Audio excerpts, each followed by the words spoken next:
Mesdames les directrices, Monsieur le directeur, Mesdames, Messieurs, chers amis, nous concluons ce soir le cycle consacré au génie français.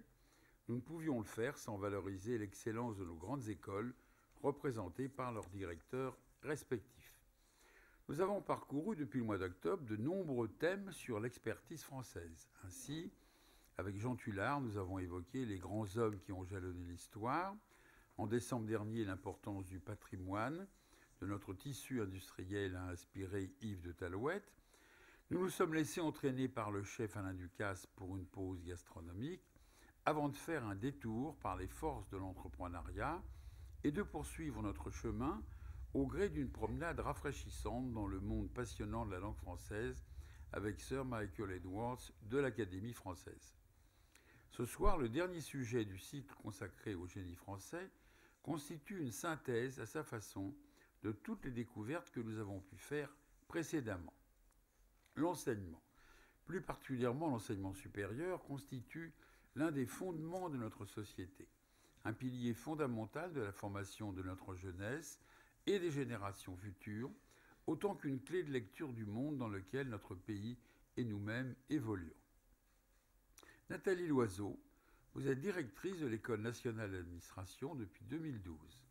Diplomate, vous avez été auparavant directrice du service de presse, porte-parole de l'ambassade de France aux États-Unis, puis directrice générale de l'administration et de la modernisation au ministère des Affaires étrangères. Vous nous présenterez les enjeux de la direction d'une institution qui couvre un champ général, forme des promotions appelées à construire les politiques publiques de demain dans un monde constamment en mouvement. Marc Mézard, vous êtes quant à vous directeur de l'École normale supérieure.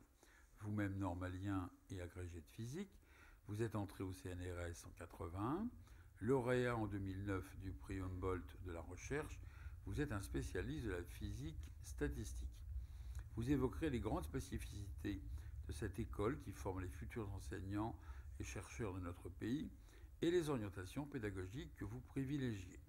Enfin, Christine Musselin, vous êtes directrice scientifique de Sciences Po depuis 2013, spécialiste de l'enseignement supérieur. Vous dirigez un programme de recherche comparatif sur les systèmes d'enseignement supérieur au Centre de sociologie des organisations. Vous avez publié en 2005 Le marché des universitaires, France, Allemagne, États-Unis, et en 2008 Les universitaires. Enfin, vous publiez cette année La grande course des universités aux presses de Sciences Po. Tous trois, vous démontrerez combien l'enseignement supérieur est un enjeu sociétal majeur, fondamental dans la construction du futur de notre pays. Le contexte de globalisation du paysage universitaire et sa hiérarchisation à travers la publication de classements nationaux, européens, internationaux très médiatisés, font évoluer le champ de l'université. Aujourd'hui, la pertinence des changements passés, l'opportunité d'une nouvelle réforme de l'université sont des questions que nous devons nous poser. Avant de vous laisser en discuter, j'annonce à notre public fidèle que le cycle des entretiens d'ici, autour de mon ami Christophe Provost, se poursuivra à la rentrée prochaine, autour d'un sujet qui, j'en suis certain, vous passionnera, l'impact de la vie privée sur la vie publique. Des personnalités célèbres, telles que Pablo Picasso, Hergé, Winston Churchill, Léon Blum ou encore Marie-Noël. Alors ça, c'est la découverte de Christophe. Poétesse de talent insuffisamment connue du grand public, et d'autres encore que vous découvrirez. Je vous souhaite à tous une agréable et enrichissante soirée. Monsieur Christophe. Merci, monsieur le maire. Alors, pour organiser un peu la conférence, un peu singulière, puisque nous avons 3 intervenants, je vais proposer à chacun d'eux de présenter l'institution qu'il représente dans un premier temps, après quoi nous entamerons un dialogue sur la base de quelques questions que j'ai préparées, mais j'encourage chacun d'entre vous à préparer les siennes pour que notre échange soit vivant. Nathalie Loiseau, vous voulez commencer par présenter l'ENA, si c'est besoin de la présenter. Avec plaisir. Bonsoir à tous. Merci, monsieur le maire. Merci de m'avoir convié à cette rencontre ce soir. En fait, c'est la plus jeune des 3 écoles qui s'exprime en premier, puisque l'ENA a été créée en 1945, à l'issue de la guerre, par le rassemblement qui semble aujourd'hui improbable, mais qui à l'époque était évident, des intelligences du général de Gaulle, de Michel Debré et de Maurice Thorez. L'idée était de démocratiser l'accès à la haute fonction publique et de professionnaliser la formation des hauts fonctionnaires. Ces deux missions restent les missions centrales de l'école aujourd'hui. Il s'agit d'attirer les meilleurs talents, quelle que soit leur origine. C'est une école qui repose sur le principe de la méritocratie et sur l'article 6 de la Déclaration des droits de l'homme. Les emplois publics sont accessibles à tous, sans autre distinction que celle de leur vertu et de leur talent. On savait écrire en 1789. C'est notre feuille de route. Et le pendant de cette feuille de route, c'est une fois que nous avons recruté nos élèves, nous les formons à devenir des cadres supérieurs de l'État en leur transmettant des compétences qui font d'eux des généralistes capables de se mettre au service des différentes administrations et des différents métiers qu'ils vont exercer à la sortie. Donc c'est une école qui forme des hauts fonctionnaires, ce n'est pas l'école des présidents de la République, ce n'est pas l'école des politiques, comme la plupart des médias nous le demandent ou nous le disent en permanence. Je disais tout à l'heure à André Santini que 3% des anciens élèves de l'ENA font une carrière politique. Ce n'est pas non plus, ou très peu, une école qui conduit ses élèves vers les carrières de l'entreprise. 8% des anciens élèves restent durablement en entreprise. Ils sont entre 20 et 21% à faire un passage dans le secteur privé, 8% ils restent durablement. Les métiers auxquels l'ENA prépare sont multiples, souvent très mal connus, ce qui contribue à beaucoup d'idées reçues sur cette école qui finalement est commentée et a été critiquée dès sa création en 1945. Je voudrais simplement rappeler que, à peine créée, l'ENA a été menacée de suppression. Par qui ? Par les grands corps de l'État, qui ne pouvaient pas accepter à l'époque qu'on leur impose des recrutements par concours qui permettaient à tout un chacun, à condition qu'il ait du talent, d'accéder aux plus hautes fonctions de l'État. Je le dis parce que il y a parfois, dans le regard qui est porté sur l'école, quelques relents de « c'était tellement mieux avant », quand on pouvait décider entre soi de coopter sur des critères dont l'équité n'était pas le critère principal, ceux à qui on allait donner de fortes responsabilités. Voilà, je commence simplement par ça, puis après, je suis sûre que vous aurez beaucoup de questions. Christine Musselin, vous voulez poursuivre ? Honneur aux femmes. Je vais vous demander d'appuyer sur le bouton. Voilà. Merci beaucoup. Merci également, Monsieur le maire, pour cette invitation. Donc, quelques mots sur Sciences Po.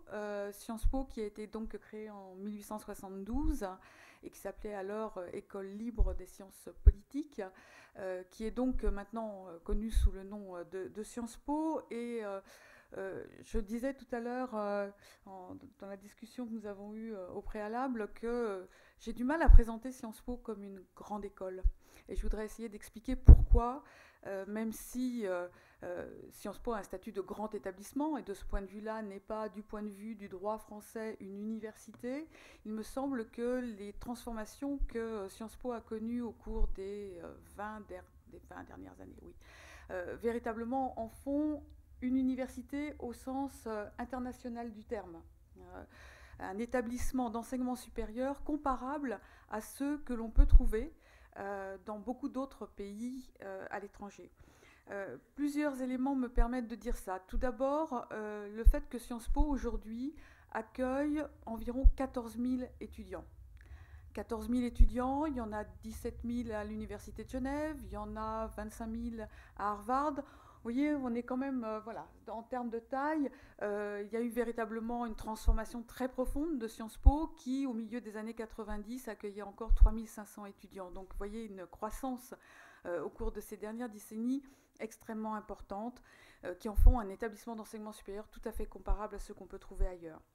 La deuxième raison pour laquelle il me semble que Sciences Po ressemble à un établissement d'enseignement supérieur à l'international, c'est le fait que la recherche y occupe, et cela depuis très longtemps, puisque les centres de recherche de Sciences Po ont pour la plupart plus de 50 ans, voire une soixantaine d'années, la recherche y occupe une place importante et une place de plus en plus importante, au sens où cette recherche qui s'est souvent développée par le passé à côté de la formation Sciences Po, irrigue de plus en plus les enseignements qui sont proposés à nos étudiants à Sciences Po.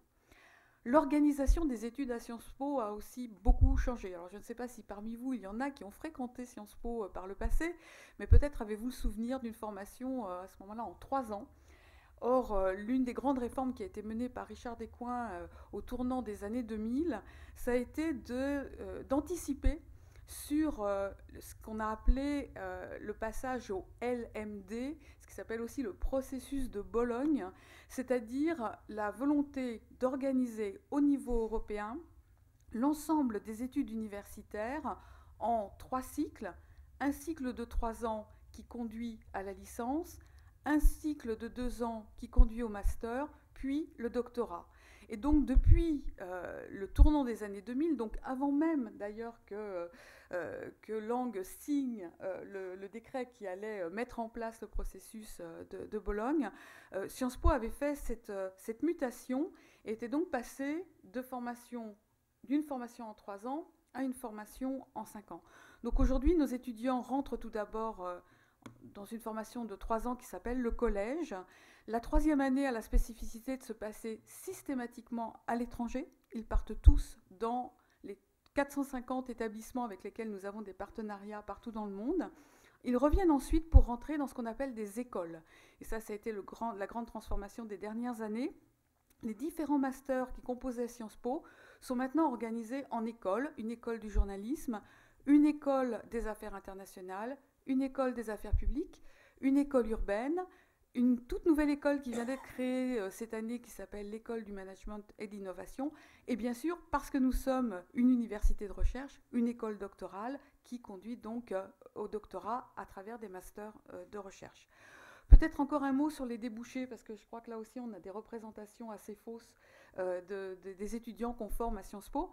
Alors c'est vrai que si on regarde les étudiants qui entrent à l'école nationale d'administration, le pourcentage d'entre eux qui sont passés par Sciences Po reste très élevé, mais c'est un petit nombre finalement de nos 13 000 étudiants qui ont la chance de rentrer à l'ENA.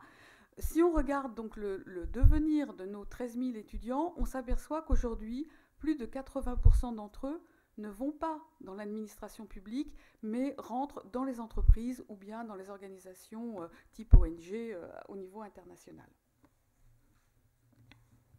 Merci. Marc Mézard. Bien, je voudrais à mon tour remercier Monsieur le maire pour cette invitation et le remercier pour avoir souligné que l'enseignement supérieur est, je cite, un enjeu sociétal majeur. Parce que, curieusement, cet enjeu sociétal majeur a été particulièrement absent des débats qui préoccupent notre pays ces derniers temps, et je suis heureux qu'il soit évoqué aujourd'hui. Alors, je vais prendre le même plan que mes collègues. Je vais partir du commencement. Donc, nous sommes en 1794, l'an 3 de la République, et la Convention décide de créer à Paris une école normale supérieure. Elle demande de recruter 1500 élèves dans tout le territoire, 3 par circonscription, sur des critères un peu flous. Les amène tous à Paris. C'est une épopée, il faut traverser, imaginer un peu ce que c'est. Et ils arrivent et ils suivent des cours. Et l'idée, c'est qu'après 4 mois de cours, ils vont repartir chacun dans leur lieu et créer sur place une école normale où ils vont enseigner à d'autres personnes soigneusement sélectionnées l'art d'enseigner. Après cette expérience qui a été extraordinaire, l'école a été fermée. Et elle a été fermée pour toutes les raisons politiques qu'il y avait à ce moment-là, et elle a été recréée par Napoléon une quinzaine d'années après, quoi, à peu près. Et c'est là qu'est la vraie création de l'école telle qu'on la connaît. Ce qui est intéressant dans cette histoire de l'école de l'an 3, c'est qu'on y trouvait dès le début une espèce d'ambiguïté du projet finalement. L'ambiguïté du projet qui était, est-ce qu'on doit former les étudiants à l'art d'enseigner ou est-ce qu'on doit les former aux sciences les plus avancées du moment. Et on est toujours dans cette dialectique, évidemment. Nous sommes un centre de recherche, et je décris cette école souvent comme une grande école universitaire. Les débouchés principaux des étudiants de l'école, c'est la recherche. Il y a 65-70% des élèves qui deviennent chercheurs, professeurs d'université. Donc, ils sont formés à la recherche et c'est vraiment le grand succès de l'école. Dans ces fameux classements internationaux qu'on regarde de temps en temps tout en les méprisant, il y en a un qui m'a bien plu, qui était un nouveau classement qui est sorti au mois de décembre. Il avait le mérite d'être très très simple. On regardait le nombre de prix Nobel fabriqués par chacune des universités mondiales rapporté au nombre d'étudiants qui y sont passés. Alors dans l'absolu, l'école normale n'a formé que 13 prix Nobel, mais si on rapporte au nombre d'étudiants qui sont passés à l'école normale, nos étudiants ont 2 fois plus de chances d'avoir le prix Nobel que ceux de Caltech et 4 fois plus que ceux de Harvard. Donc ça montre bien une vraie spécificité de l'école. C'est une école très tournée vers la recherche et le dernier prix Abel, le grand prix, l'équivalent du prix Nobel pour les mathématiques qui vient d'être attribué à Yves Meyer, c'est encore un de nos anciens élèves aussi. Combien nous recrutons donc? Nous recrutons en fait maintenant par 2 voies différentes. Nous recrutons des élèves qui sont passés par les classes préparatoires, donc ils ont fait 2 ou 3 ans de classe préparatoire et ils passent le concours de l'école historique, si j'ose dire. Et nous en recrutons 200 chaque année sur ce concours dans toutes les disciplines. L'école a cette particularité d'avoir un assez petit nombre d'étudiants, mais recrutés sur une quinzaine de départements. Moitié dans des disciplines littéraires, lettres, sciences humaines et sociales, et la moitié dans les disciplines scientifiques. Donc nous avons de la physique, des maths, de la biologie, et nous avons des sciences sociales, de la philo, de l'histoire, etc. Je ne vais pas énumérer tous les départements. Une nouveauté, c'est que depuis maintenant 3 ans, nous avons un autre concours, qui est un concours différent, qui sélectionne des étudiants à peu près au même stade, c'est-à-dire à la fin de leur licence, avec un autre processus de sélection, qui est un processus de sélection avec, à partir de l'examen de leur dossier, une sélection et ensuite un examen oral, un entretien, et où ils doivent aussi arriver avec un projet.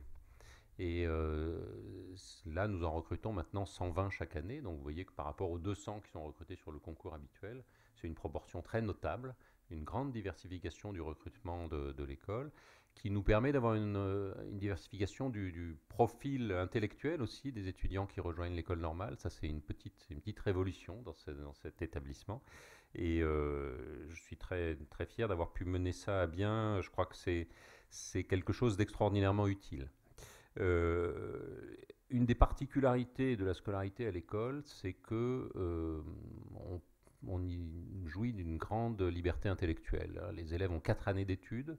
La plupart d'entre eux, puisque 80% d'entre eux enchaînent sur une thèse, donc ils vont avoir 3 années de thèse en plus. Donc c'est-à-dire qu'ils arrivent à l'école avec une grande perspective. Et en général, dans tous mes discours de rentrée, je leur dis, ben voilà, vous avez 20 ans, vous venez de réussir le concours de l'école normale, et le problème qui se pose à vous maintenant, c'est comment vous allez utiliser au mieux les 7 ans qui sont là devant vous pour faire vos études. C'est quand même le bonheur, finalement. C'est le grand bonheur. Et ils ont une grande liberté de choix et de construire un parcours individuel pendant ces 7 ans. C'est-à-dire que certains, et d'ailleurs on a des cas régulièrement, on a des cas d'étudiants qui sont rentrés en maths et qui finissent en musicologie, par exemple. Ça, c'est pas rare. On en a d'autres qui font des petits allers-retours avec la philo, etc. Il y a toutes sortes de parcours. Tout ce qu'ils doivent faire, c'est arriver à nous convaincre, à convaincre leur tuteur, puisqu'il y a un enseignement très individualisé sous la forme de tutorat, leur tuteur et leur directeur des études, qu'ils ont un parcours d'études qui peut être un peu sinueux, mais qui a sa cohérence.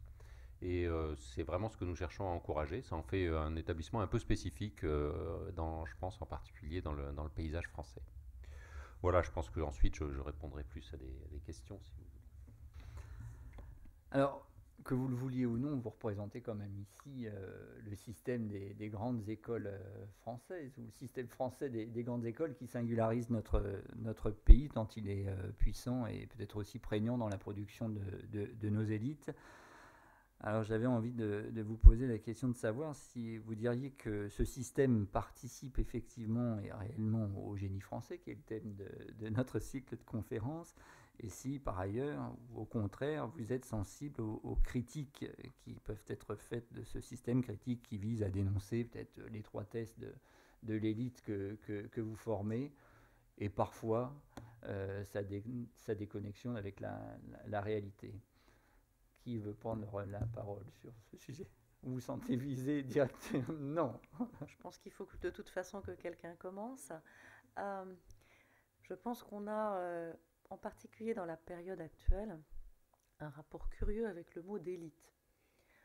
L'élite, ça a la même étymologie que l'élection. Ce sont les gens que l'on choisit pour leur donner des responsabilités particulières.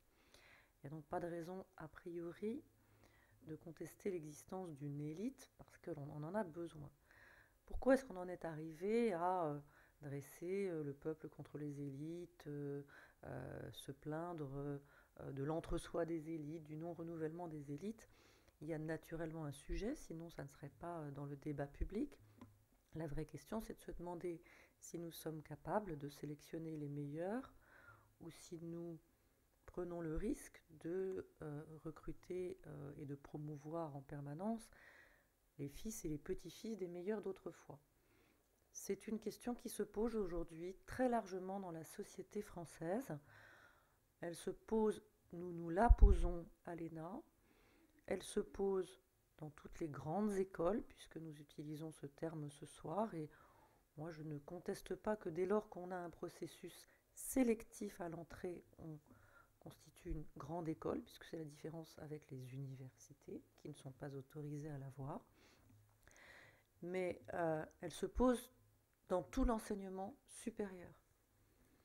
Et plus on avance en nombre d'années d'études supérieures, moins nos élèves sont représentatifs de la société française. Ça, c'est une réalité. Les chiffres qui sont ceux de l'École nationale d'administration, que l'on rejoint en ayant au minimum 5 ans d'années d'enseignement supérieur préalable, ne sont pas les chiffres de la société française. Alors ça n'est pas les patrons du 440 qu'on trouve dans nos écoles. Peut-être dans les écoles de commerce et encore plus dans les écoles à l'étranger qu'en France, mais ce ne sont pas les patrons du 440 qui envoient leurs enfants, je ne crois pas à Normal Sup, en tout cas pas à l'ENA. En revanche, 30% d'enseignants dans mon école, c'est évidemment totalement disproportionné. C'est évidemment un indicateur que le système scolaire fonctionne bien pour ceux qui le connaissent et qui le maîtrisent, et moins bien pour les autres. Mais on peut en dire autant à partir de bac plus 5, de l'ensemble des études supérieures longues. Les chiffres sont aussi mauvais en termes d'enfants d'ouvriers, par exemple, dans les écoles doctorales qu'à l'ENA. Ils sont même un tout petit peu plus mauvais, mais on n'est pas là pour se dire que tout va bien, parce que tout ne va pas bien.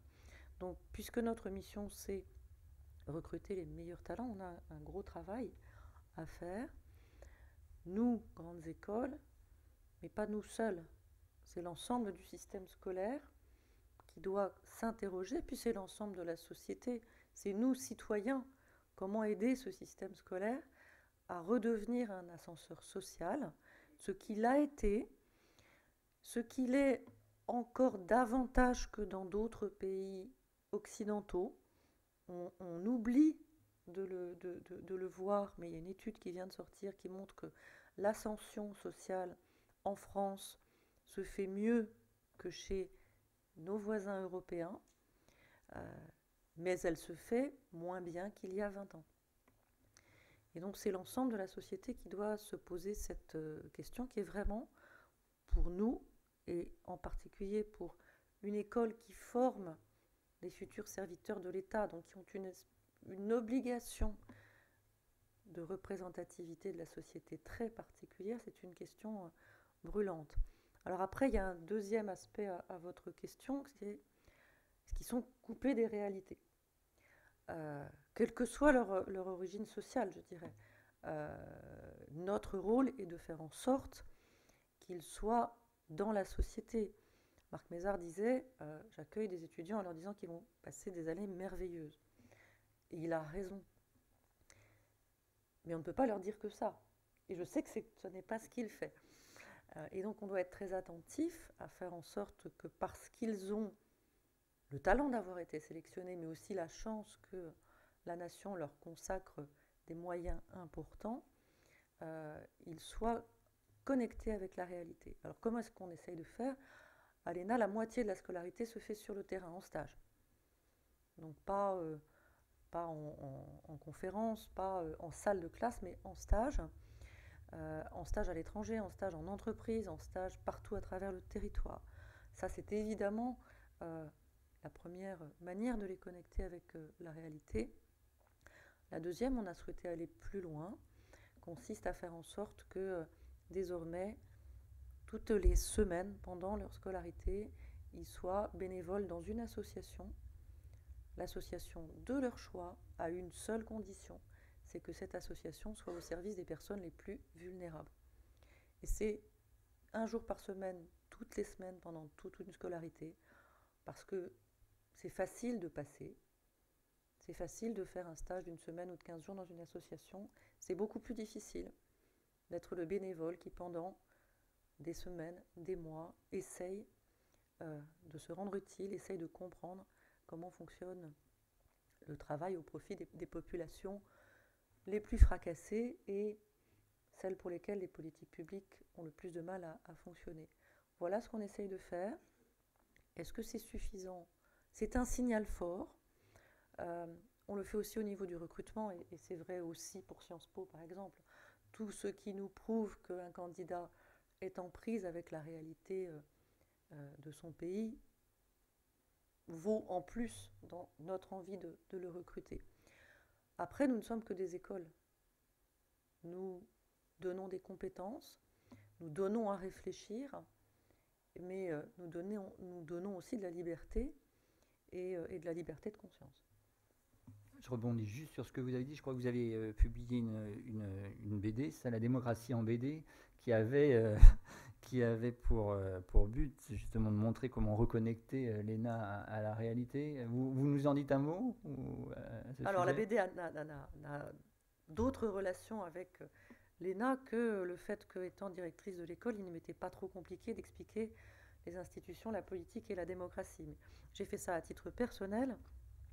Je l'ai fait après les attentats de 2015, quand nous tous, collectivement, nous nous sommes dit il faut que l'école de la République enseigne les valeurs républicaines. Et en tant que mère de famille, j'ai dit la même chose, et puis je me suis entendue parler, et je me suis dit mais on demande tout à l'école, on demande tout aux profs.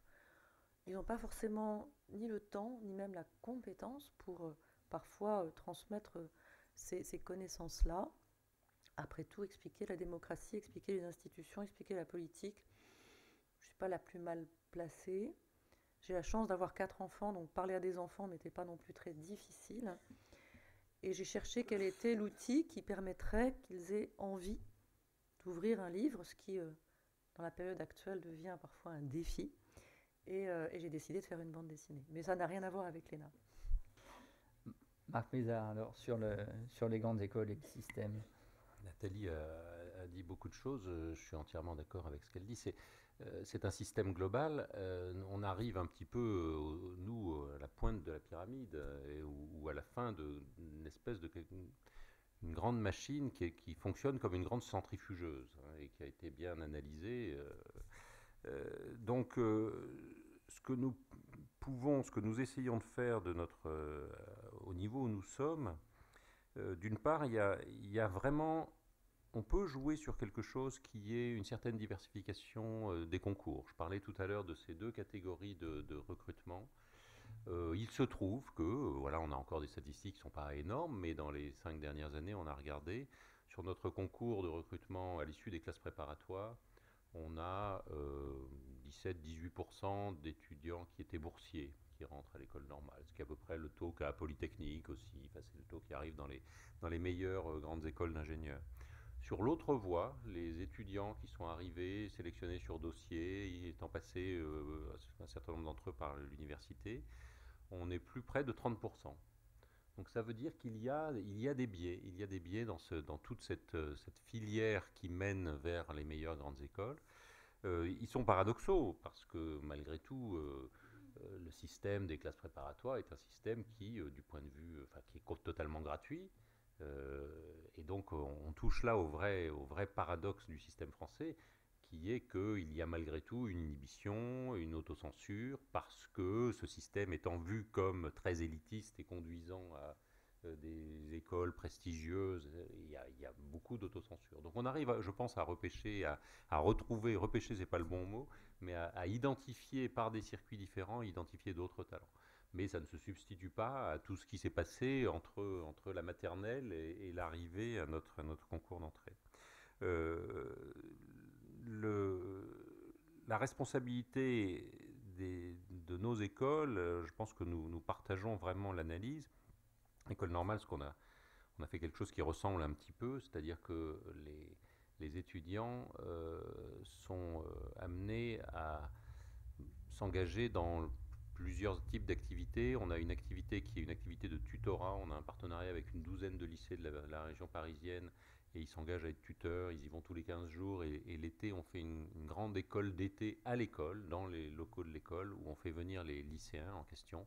Et c'est un engagement sur 2 ans. Donc c'est quelque chose d'assez fort et d'un suivi sur 2 ans qui je pense, à sa propre utilité.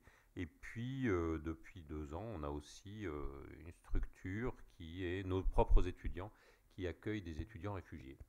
Parmi les réfugiés qui arrivent en France, il y a un certain nombre d'étudiants, et on arrive on essaye de les remettre sur la voie des études, en les intégrant d'abord à l'école, en leur enseignant le français aussi.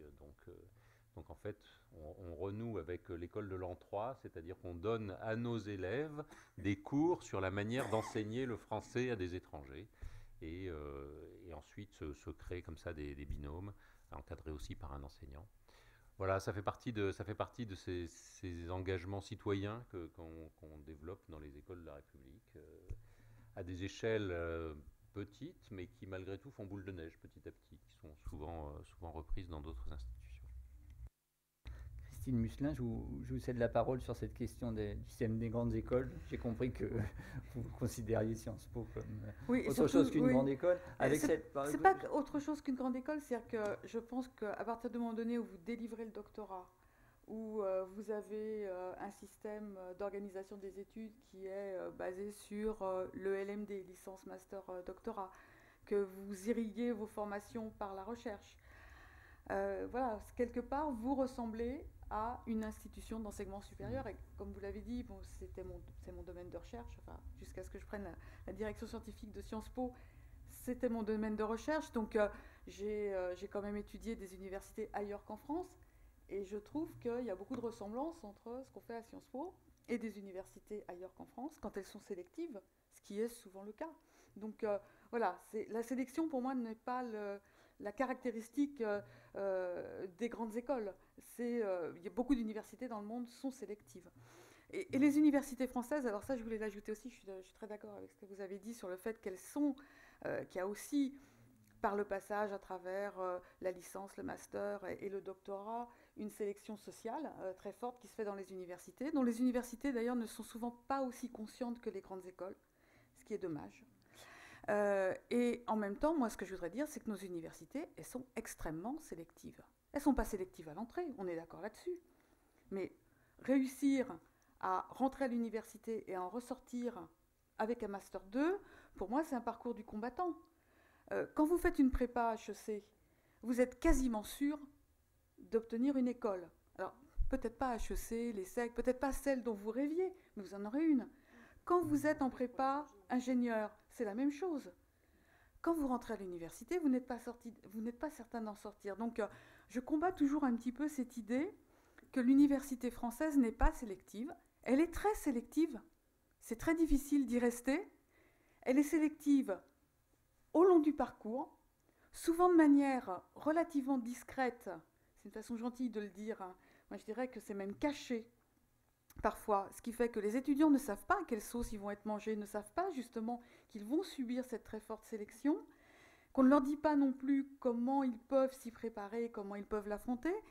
Alors pour des tas de raisons, massification de l'enseignement supérieur, ça veut dire aussi que souvent il y a beaucoup d'étudiants par professeur et que c'est très difficile de s'occuper aussi bien des étudiants qu'on peut le faire à l'école normale avec le système de tutorat que vous décriviez. Hein. Je ne suis pas du tout en train d'accuser mes collègues universitaires quand je dis ça. Hein. C'est que leurs conditions de travail sont très difficiles. Mais voilà, c'est quand même une réalité et je pense qu'il faut aussi la garder en tête. Je voulais revenir aussi un petit peu sur la coupure entre les élites et le reste de la population. Pour dire que d'une part, je pense qu'on doit y être très sensible, que cette coupure, elle existe vraiment, qu'il faut donc qu'on s'efforce de la réduire, mais que ce n'est pas un phénomène français. Moi, je pense que ce qu'on a vu en Grande-Bretagne avec le vote du Brexit montre bien qu'en Grande-Bretagne aussi, on a le même problème. La démocratisation de l'enseignement supérieur, qui est réelle, le pourcentage de jeunes d'une classe d'âge qui obtiennent le baccalauréat et qui ont accès à l'enseignement supérieur est extrêmement élevé, bien plus élevé qu'il ne l'était quand j'ai fait mes études. Et bon, il est élevé, il y a une vraie massification de l'enseignement supérieur, il y a une vraie démocratisation, et pour autant, ce qui est vrai en France et aussi vrai dans les autres pays européens, pour autant cette coupure existe. Et elle n'existe pas qu'entre les élites et la population, elle existe aussi entre les gens éduqués, ceux qui sont passés par l'université, même s'ils ne font pas partie de l'élite, disons des 5% des meilleurs, et les personnes qui n'ont pas accès à l'enseignement supérieur. Et je pense que ça doit nous faire réfléchir en tant qu'établissement de formation, université, grandes écoles, sur ce qu'on a raté quelque part, notre incapacité finalement, à travers la formation, à surmonter cette distance. Et je pense vraiment que ce n'est pas qu'une question de grande école. Si on le pense uniquement en termes de grande école, je pense qu'on se trompe, parce qu'on observe dans des pays qui ne sont pas structurés, dont l'enseignement supérieur n'est pas structuré autour de grandes écoles, on observe exactement les mêmes phénomènes, on les observe en Italie, on les observe en Espagne, on les observe en Grande-Bretagne, et pourtant, je peux vous dire que ce sont à chaque fois des systèmes d'enseignement supérieur très différents. Donc, il y a véritablement là une réflexion à avoir là-dessus. Et puis, bien sûr, juste pour terminer et pas être trop longue, bien sûr, à Sciences Po, on essaye aussi de faire beaucoup de choses dans ce sens-là. Moi, je suis très sensible à ce que vous avez dit sur le fait de diversifier les modalités d'entrée. Je crois vraiment que c'était ça la rupture qu'a introduite Richard Descoings quand il a fait rentrer des jeunes de banlieue, des jeunes défavorisés à Sciences Po. C'était moins de permettre l'accès à Sciences Po à des personnes venant de classes sociales défavorisées que de dire, si on veut qu'ils rentrent à Sciences Po, on ne va pas attendre que l'école, le lycée, leur ait donné les capacités de passer le concours traditionnel, parce qu'effectivement, il introduit des biais et que, bon, il est discriminant, ce concours. Donc, il faut créer des modalités d'entrée qui sont très difficiles. On ne leur donne absolument pas le permis d'entrée comme ça. Le taux de sélection, je vérifiais, là, en 2015, par exemple, il était quand même de 21% d'admis pour les jeunes des CEP. Donc, on ne prend pas tout le monde. Il est de un peu plus de 15% par la voie normale pour les Français. Hein. J'ai pris que les Français.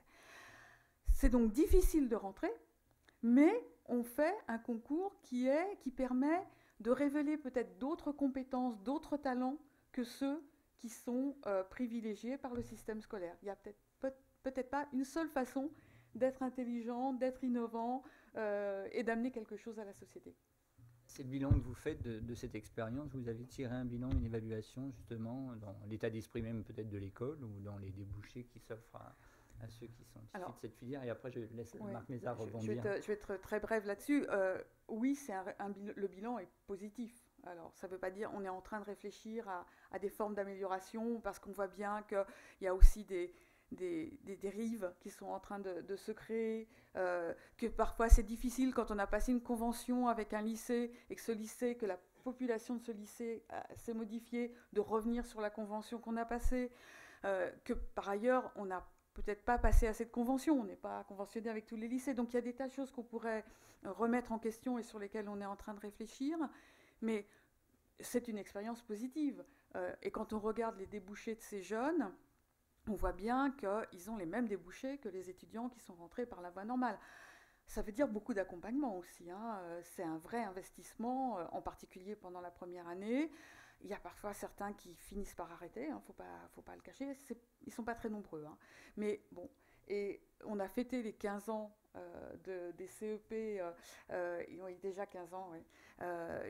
Cette année, il y a quelques mois, et je peux vous assurer que je suis allée à cette soirée-là parce que c'est vraiment un dispositif auquel je tiens très profondément. Et il y avait tous ces jeunes qui sont passés sur la scène, qui ont raconté leur parcours. Et moi, ce qui m'a frappée, c'est que tous avaient gardé un lien très fort avec leur milieu d'origine. C'est-à-dire que ça n'a pas... C'est ça qui est difficile quand vous êtes, j'allais dire, avec cette double culture, celle que vous apprenez quand vous êtes à Sciences Po, et on voit bien qu'ils endossent aussi la culture Sciences Po et la culture des autres étudiants, mais en même temps, quand ils parlaient de leurs origines familiales, de leur famille, des amis qu'ils ont gardés, on voit bien qu'ils vont être des passeurs aussi, justement, vers ces populations qui n'ont peut-être pas à un moment donné pensé que c'était accessible pour eux et auxquelles on a donné cette possibilité. Non, je voulais juste rebondir un tout petit peu et préciser quelque chose. Nous utilisons des concours. Le concours, il a quelque chose de très beau aussi. Le très beau, c'est l'égalité devant le concours. Et Dieu sait que regardez tous les efforts que ça nous prend pour être certain qu'il y a une véritable égalité devant le concours. Et donc, nous savons que l'inégalité, elle vient de l'inégalité de la préparation, de tout ce qu'il y a en amont de préparation des étudiants pour le concours. Et donc, en fait, la solution que nous adoptons, nous, mais un peu, je pense, nous tous, finalement, c'est d'essayer de proposer plusieurs types de concours, de telle sorte que dans chacun des concours, évidemment, il y a une égalité des candidats dans le concours, mais en ayant plusieurs concours, on a plusieurs types de profils. Voilà. Et ça, c'est quand même une mentalité très spécifique, et il y a vraiment quand même une idée de méritocratie derrière tout ça, qui est importante et qui est, à mon avis, essentielle à ce que nous faisons. Pour prendre un exemple, un point de comparaison, si on étudie le recrutement à Harvard, je lisais un livre sur le recrutement à Harvard dans les 100 dernières années, la politique de recrutement est quelque chose d'extraordinairement subtil et qui n'obéit pas du tout à nos règles de méritocratie. Et Harvard est une université extraordinaire, mais il n'y a guère plus de 15% des étudiants de Harvard qui sont sélectionnés sur leur strict mérite académique, au sens où nous les sélectionnons, par exemple. Les autres, alors il y a des sportifs, il y a ceux qui ont une legacy, c'est-à-dire qui ont des parents qui sont passés à Harvard ou bien qui ont un potentiel pour devenir un politicien influent, etc. Harvard est une espèce de politique de dire on doit former tout ce qui va rayonner dans la société, dans toutes les disciplines. Mais évidemment, ça introduit là des biais considérables dans toutes sortes de catégories. C'est une autre façon de faire. Mais ils font ça très très bien quand même. Un mot rapide sur cette question, concours. On est naturellement très attaché à cette notion de méritocratie. Elle est même vraiment inscrite dans l'ADN de l'école parce que c'est constitutionnel. Nous n'avons pas le droit de faire de discrimination positive pour l'accès aux emplois publics. Ce n'est pas un concours d'entrée seulement, c'est un recrutement que nous faisons. Mais évidemment, nous utilisons la palette des 3 concours différents d'entrée qui permettent à 3 types de profils différents. Et ceux qui sont déjà dans la vie active et qui passent le concours de l'ENA apportent, il faut le dire, davantage de diversité sociale que ceux qui viennent du concours étudiant.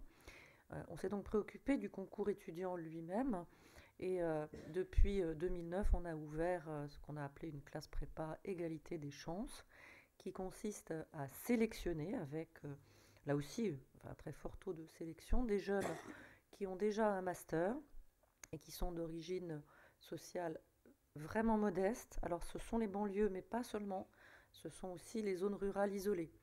parce que les difficultés sociales sont en réalité très comparables. On les sélectionne pour leur talent et pour leur potentiel, et on les aide à préparer le concours d'entrée étudiant de l'ENA pendant 1 an à l'école, avec un encadrement extrêmement resserré, beaucoup de tutorat, des conditions matérielles qui sont destinées à les sortir de tous les problèmes qu'ils ont pu connaître jusque-là, et un taux de succès qui est aujourd'hui, pour le concours de l'ENA, mais les autres grands concours de la fonction publique, parce que quand on prépare l'ENA, en fait, on prépare toute une série de concours, c'est vrai à Sciences Po, c'est vrai partout, qui est un taux de succès de 76%, qui paraissait franchement inaccessible quand on a ouvert la classe prépa en 2009. Donc ce sont des méthodes de ce genre qui permettent de maintenir ce à quoi je crois, nous croyons tous vraiment, c'est-à-dire l'importance du concours, l'importance d'éviter l'arbitraire, d'éviter la subjectivité, et en même temps aller chercher des talents qui n'ont pas forcément encore tous les codes, et les aider à les acquérir. On voit que vos écoles doivent s'adapter, notamment en matière de recrutement des élèves. Elles doivent aussi s'adapter au nouvel environnement économique. Moi, je voudrais savoir quelle stratégie vous mettez en place justement pour préparer vos étudiants aux nouveaux métiers qui se créent actuellement. C'est pas évident pour des écoles parfois anciennes. Comment arrivez-vous à anticiper ces formations pour adapter vos étudiants au marché du travail ? Moi, je n'ai pas exactement la problématique du marché du travail, et pourtant, la question de l'adaptation de la scolarité est une question que je me pose en permanence. On a fait d'ailleurs une grosse réforme de la scolarité qui est entrée en vigueur au début 2016, mais la France adore les grandes réformes avec des textes réglementaires. En réalité, on se réforme tous les jours, et on a la chance d'avoir la possibilité de changer le contenu de notre enseignement à peu près en permanence. La vraie question, c'est que nous ne savons pas à quel métier nous formons nos élèves.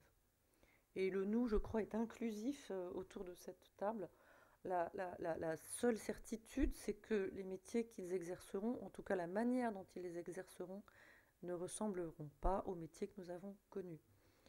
À partir de là, c'est à la fois passionnant et assez compliqué de former des jeunes. Il y a beaucoup moins de reproduction de savoir-faire qu'auparavant. C'est une partie beaucoup moins importante de nos enseignements. Alors bien sûr, il y a certaines compétences qu'il faut apprendre. Par exemple, dans une école comme l'ENA, il faut apprendre à construire un budget, il faut apprendre à rédiger un projet de loi, ça s'improvise pas. Il faut apprendre à passer à un marché public, c'est mieux si on ne l'improvise pas, d'accord ? Mais une fois qu'on a retiré ça, le reste, c'est de la modernisation de l'action publique, c'est du management, c'est de l'innovation, c'est beaucoup de choses autour du numérique, vous vous en doutez, c'est à peu près 30% de notre enseignement. Et puis, et je ne le classe pas dans le traditionnel, c'est beaucoup d'éthique et de déontologie, parce que c'est devenu une exigence républicaine beaucoup plus forte que par le passé, et c'est devenu beaucoup plus complexe que par le passé. Donc, la question, c'est vraiment, en effet, d'essayer d'avoir un coup d'avance, de faire en sorte que nos élèves puissent aborder leur vie professionnelle avec un état d'esprit au moins autant que des compétences. D'où l'importance de la réflexion, d'où l'importance de développer dans toutes les écoles, y compris dans une école comme l'ENA qui, pendant très longtemps, n'a été qu'une école d'application, le dialogue entre la recherche et la formation. Je résume toujours par la même formule un peu simple ce que j'essaye de faire à l'école, c'est faire en sorte non pas que les élèves apprennent les bonnes réponses, mais qu'ils apprennent à se poser les bonnes questions. Et dans le monde d'aujourd'hui, je pense que c'est humblement ce qu'il faut que nous essayions de faire dans nos écoles. La création de la chaire sur l'innovation publique répond à cette préoccupation ou c'est autre chose ? Ça répond tout à fait à cette préoccupation parce que pour travailler sur ces nouveaux enjeux, il n'y aurait rien de plus dangereux pour nos écoles que de travailler dans l'isolement. La plupart de ces questions, la plupart des métiers, la plupart des interrogations sont transdisciplinaires et nécessitent que les écoles se rencontrent entre elles. Alors on a créé avec l'ENSI les ateliers. L'ENSI, c'est l'École nationale supérieure de création industrielle, qui est une école de design, et l'ENA, une chaire consacrée à l'innovation publique. Alors vous allez me dire pourquoi le design? Parce qu'on ne design pas seulement des objets, on design aussi des procédures et on design des politiques publiques. C'est-à-dire qu'on part de nos besoins, à nous, citoyens, quand on est patient à l'hôpital, chômeur à Pôle emploi ou que sais-je, en tout cas nos besoins face à un service public. Et après, on va essayer de dessiner le service public en fonction des besoins. Et pas le contraire, pas ce qu'on a fait depuis Louis XIV, c'est-à-dire avoir des grandes idées qui viennent de tout en haut, qu'on applique à tout le monde. Et puis, là, j'ai utilisé le terme de citoyen, on dit aussi usager, parce que ça permet d'inclure les étrangers qui vivent sur notre territoire. On se souvient quand même que très longtemps, on a dit les administrés, ce qui donnait certains caractères à la relation entre les pouvoirs publics et les dits administrés. Donc l'innovation publique, oui, on a monté cette chaire avec l'ENSI les ateliers, ça nous permet de rassembler recherche, formation, formation-action, c'est-à-dire que nos élèves et ceux de l'ENSI passent directement sur le terrain. Et souvent, on ajoute à l'ENSI soit l'école 42, soit Epitech pour travailler avec nous sur tous ces enjeux d'innovation publique. Donc évidemment, une dimension numérique très forte. Marc Mézard, est-ce que l'école normale supérieure adapte aussi ses enseignements à l'économie? Est-ce que c'est une préoccupation, un objectif ou pas? Oui et non. En fait, nous sommes une école de la connaissance avant tout. Donc nous ne sommes pas en train de former nos étudiants à un savoir-faire pratique sur tel ou tel sujet. Enfin, c'est pas le thème principal de la formation. Nous, ce que nous cherchons à faire, c'est d'adapter ce que nous proposons comme formation, que ça soit en phase avec l'état des connaissances. Et l'état des connaissances bouge tout le temps. Et donc, oui, nous passons notre temps à créer des nouveaux départements, à les réorienter, à créer des nouvelles formations liées à ça. Donc, voilà, dans ces années, en ce moment, on a la création d'un centre de sciences des données avec... c'est très souvent à l'interface des disciplines qu'on va voir émerger ces nouvelles thématiques. Dans les sciences des données, c'est avec des informaticiens, des mathématiciens, mais aussi des physiciens, des biologistes et des sociologues et encore d'autres disciplines. On va arriver à mettre ensemble des profs et des étudiants sur ces sujets-là et à créer un nouveau cursus, un nouveau parcours qui va... Donc c'est plutôt cette dynamique-là qui est la dynamique qui nous intéresse. Je dirais que en particulier pour tous ceux qui s'orientent, et c'est quand même la majorité, qui s'orientent vers la recherche, vers l'enseignement supérieur, c'est ça la thématique principale. Alors à côté de ça, on a aussi quand même un certain nombre d'étudiants qui partent vers d'autres carrières, des carrières de la haute fonction publique. Un certain nombre d'ailleurs, on a une pré-PENA et un certain nombre rejoignent la maison de Nathalie Loiseau. On en a aussi qui partent faire une carrière en entreprise. Et là, effectivement, ce qu'on fait dans ces cas-là, c'est qu'on prépare, et d'ailleurs je suis en train de préparer, qui ouvrira à l'automne prochain, une année d'adaptation entre la démarche universitaire, qui passe par le master de recherche, et peut-être en particulier pour les littéraires, énormément d'heures dans la bibliothèque et à se confronter aux auteurs, ce qui est formidable, ce qui est une formation idéale en fait, parce qu'on apprend à creuser un sujet, on apprend la complexité d'un sujet en s'ancrant aussi dans les textes, mais les adapter pour ceux qui vont vouloir aller ensuite dans le monde de l'entreprise. Et donc, par exemple, là, on a une année d'adaptation qu'on est en train de mettre sur pied avec nos collègues de l'Université Paris-Dauphine pour qu'ils acquièrent un petit peu de ces connaissances pratiques qui ne sont pas forcément très compliquées à acquérir, mais quand même, s'ils ne les ont pas, c'est un vrai handicap pour passer dans le monde de l'entreprise. Mais souvent, ce qu'on nous dit, c'est que ce qu'on cherche chez un normalien dans l'entreprise, on a un club des normaliens dans l'entreprise, c'est plutôt son côté atypique. Donc on va les former un petit peu, mais pas trop, parce qu'on voudrait qu'ils gardent ce côté atypique.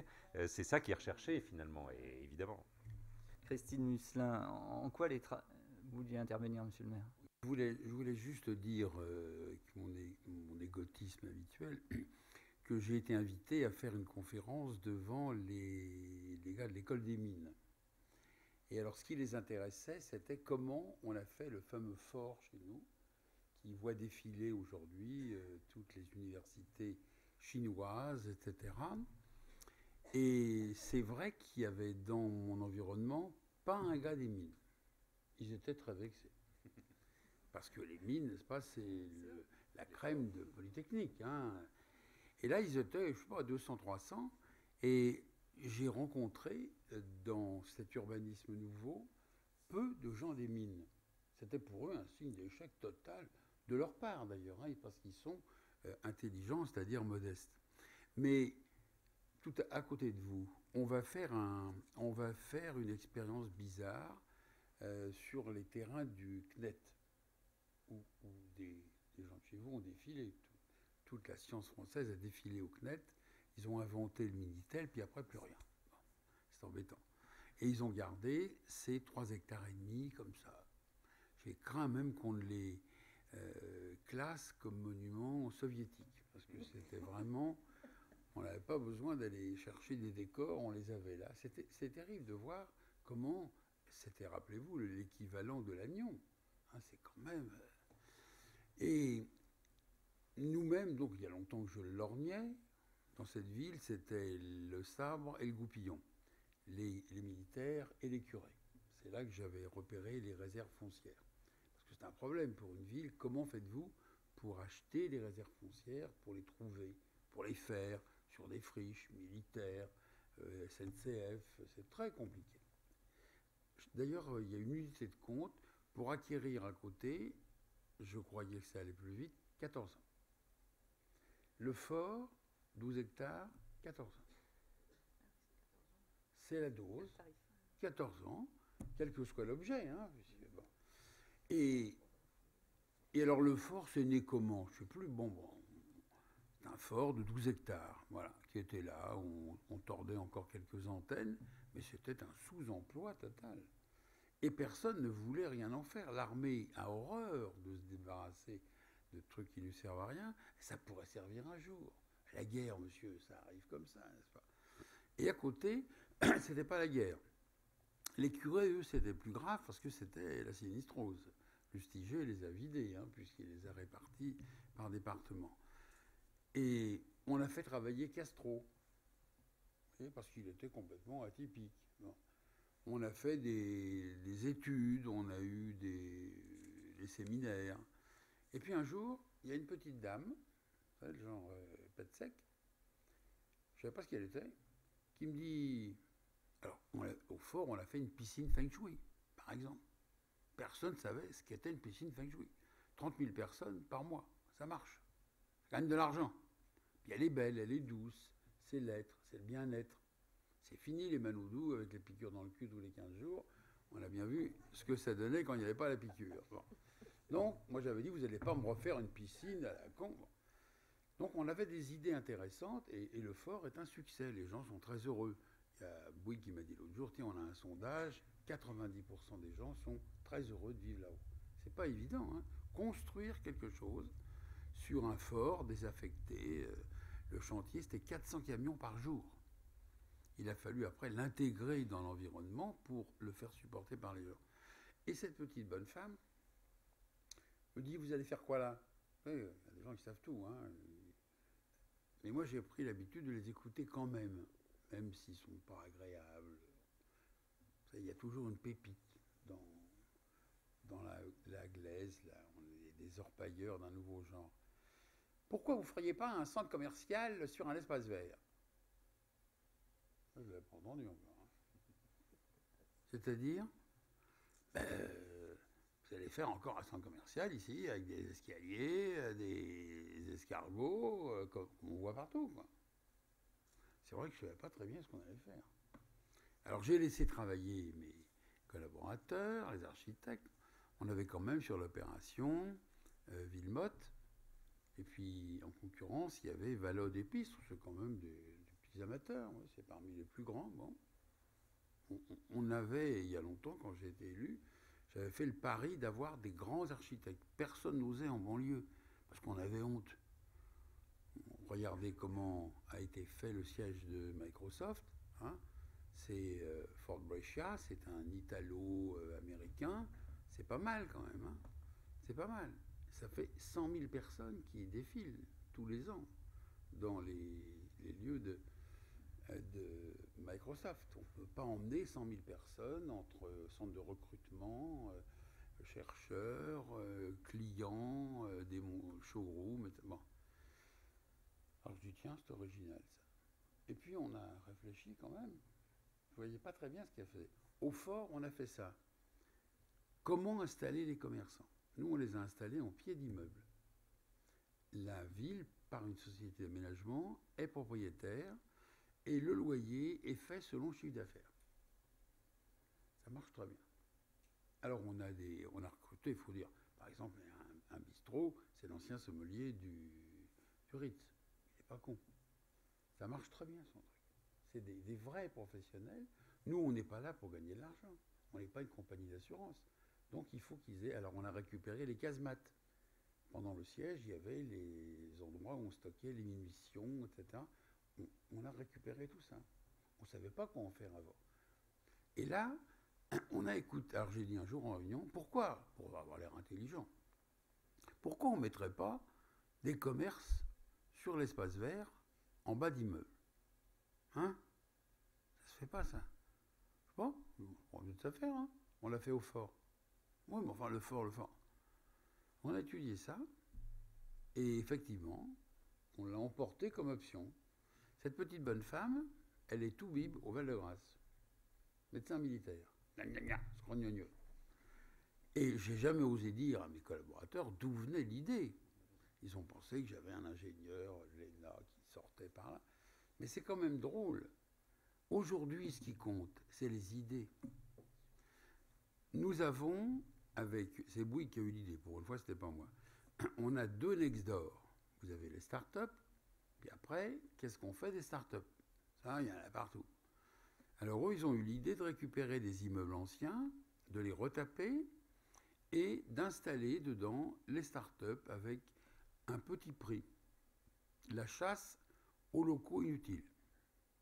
Il y a des baby-food, bien sûr, tas de ping-pong, etc. Alors, il y a un premier immeuble, il y a 300 startups, et le deuxième immeuble à côté, c'est 500 startups. Ça fait 800 startups. Il y a une ambiance formidable, ils font tout. Hier soir, on en avait une douzaine qui se présentaient devant tous les industriels de la région. C'est formidable, qui créent, quoi.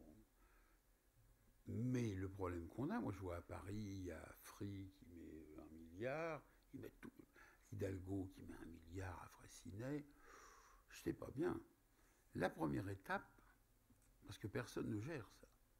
L'autre jour, au Congrès des maires, il y avait une charmante jeune femme, la maison du numérique.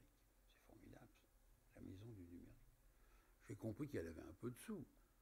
Mais ce qui compte pour tous ces jeunes qui sont là, là ils le disaient, nous on les a intégrés, on a fait des tas de petites filiales qui les font travailler.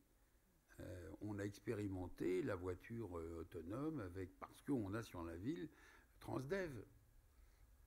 Quand on attire les entreprises, on finit par avoir des débouchés. Ici, c'est chez nous qui était Weezings, qui a inventé le connecté parmi les premiers. Les bascules, etc. Il est quand même docteur en sciences. Hein. Faut pas nous raconter qu'on est chez Hewlett-Packard dans le garage. Et là, comme on va avoir 2 gros sièges qui s'installent, je vais aussitôt les brancher sur nos startups. Parce que ces jeunes, il leur faut rapidement des débouchés. Ils commencent ils vont taper la tante Ursule, le grand-père, etc. Puis c'est vite épuisé quand même. Hein. Alors il faut qu'on leur donne des moyens, qu'on leur donne de la lumière, etc. Et ici, bizarrement, dans les Nextdoor, il n'y en a pas encore un qui est parti. Ils payent leur loyer, ils ne coûtent rien à la collectivité. Alors nous, on doit les aider autrement. On doit les aider avec ce que nous avons et qu'ils n'ont pas. C'est-à-dire le réseau de relations, la présentation aux grandes sociétés. Et ça marche pas mal. Mais ça, est-ce que vous formez vos jeunes pour ça? Est-ce qu'ils apprennent à avoir une idée géniale?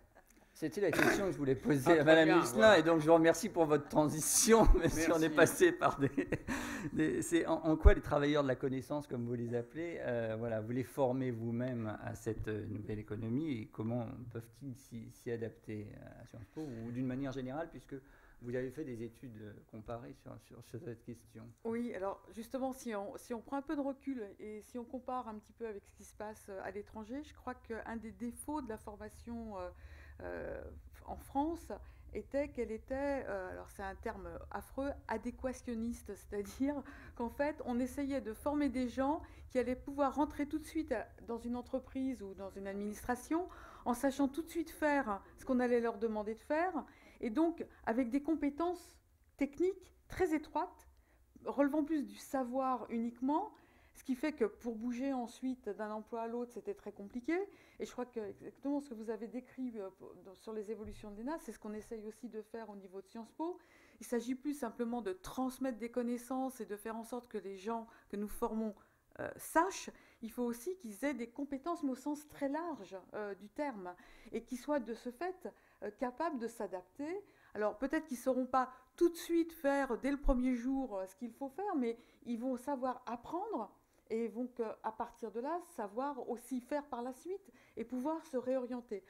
Il y a aussi toute la question de la créativité, ça, c'est quelque chose qui est très important. Une des grandes chances qu'on a à Sciences Po, c'est que dans toutes nos formations, on a un mélange très étroit entre des universitaires et des professionnels. Et ça aussi, je crois que c'est vraiment très important. C'est vrai que si on compare les formations qu'on donne aujourd'hui à nos étudiants à celles qui étaient données il y a une trentaine d'années, la présence des universitaires est beaucoup plus forte. Mais je pense que, bien qu'étant universitaire moi-même, il faut qu'elle reste, voilà, exactement, mêlée à des compétences professionnelles. Et c'est ça aussi qui fait la richesse des formations qu'on donne aux étudiants. Et puis après, effectivement, il y a toutes les méthodes numériques, et ça, on prépare nos étudiants. On travaille aussi avec l'école 42, avec Epitech. Je crois que c'est très important aussi, quand on n'a pas les compétences directes en interne, de se tourner vers des institutions qui sont capables justement de nous aider à faire ce type de choses. À l'école d'affaires publiques, on a aussi un laboratoire d'innovation permettant à nos étudiants d'être créatifs, de développer des idées et de se poser la question de comment on les met en œuvre. Parce que des idées, c'est bien, mais après, il y a quand même la mise en œuvre qu'il ne faut jamais oublier. Je vous disais qu'on a créé récemment une école du management et de l'innovation. Le but, ce n'est pas de faire une école de commerce au sein de Sciences Po. C'est de former au management et à l'innovation, à la capacité à porter des changements, en formant nos étudiants, en leur donnant des bases très fortes en sciences sociales, qui vont leur permettre justement de développer des modes de raisonnement, d'être créatifs et de faire face à la complexité du monde. Donc oui, ce sont vraiment des préoccupations, je crois, que nous partageons tous et qu'on ne peut pas ne pas partager aujourd'hui. Je crois vraiment que ça, c'est extrêmement important. Oui, monsieur le maire, vous parliez des startups. Bon, c'est vrai que cette mode des startups, elle a envahi tout le paysage. Et chez nous, ça a eu un impact assez considérable. C'est que l'école normale était assez peu en prise avec le monde de l'entreprise. Il y en a toujours eu quelques-uns, mais assez peu finalement. Et il y a beaucoup plus maintenant de normaliens qui vont vers l'entreprise par les startups. Parce que justement, la formation qu'on leur donne, c'est la recherche.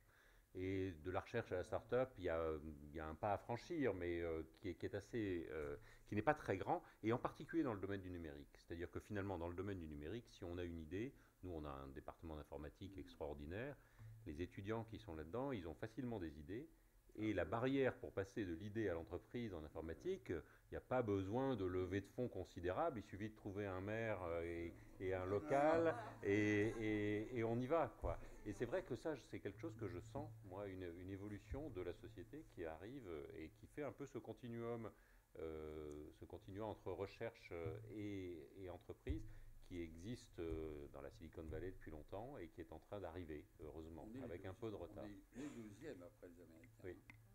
Et je peux vous dire qu'il y a énormément de Français issus de nos écoles qui sont dans la Silicon Valley, bien sûr, parce qu'ils ont trouvé là-bas l'environnement favorable.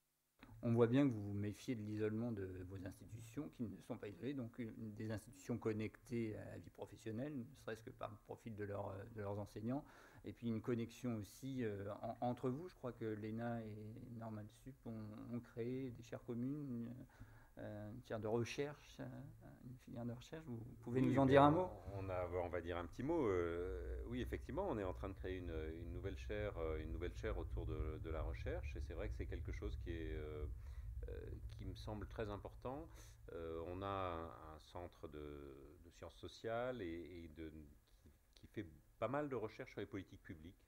Et je crois que c'est assez important d'arriver à connecter mieux le monde de la décision dans le domaine administratif, dans le domaine politique, avec le monde de la recherche. Alors, on n'est pas les seuls à s'occuper de ça, mais je crois que malgré tout, il y a un énorme travail à faire, malgré tout, pour faire cette connexion et pour préparer nos étudiants à être capables d'avoir cette double attitude, qui n'est pas tout à fait la même. L'ancrage dans la recherche et l'ancrage dans le processus de décision, c'est pas le même. C'est pas forcément la même échelle de temps. La recherche, c'est quelque chose qui prend beaucoup de temps. Et donc, il faut arriver à connecter ça dès la période de formation.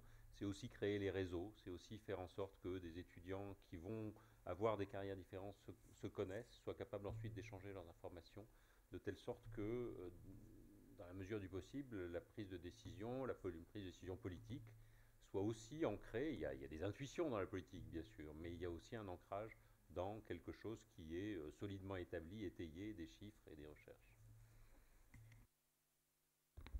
C'est le rapprochement de deux mondes qui, effectivement, se sont plutôt éloignés dans les dernières décennies. L'administration a été plus ouverte aux chercheurs il y a 30 ans qu'elle ne l'était devenue.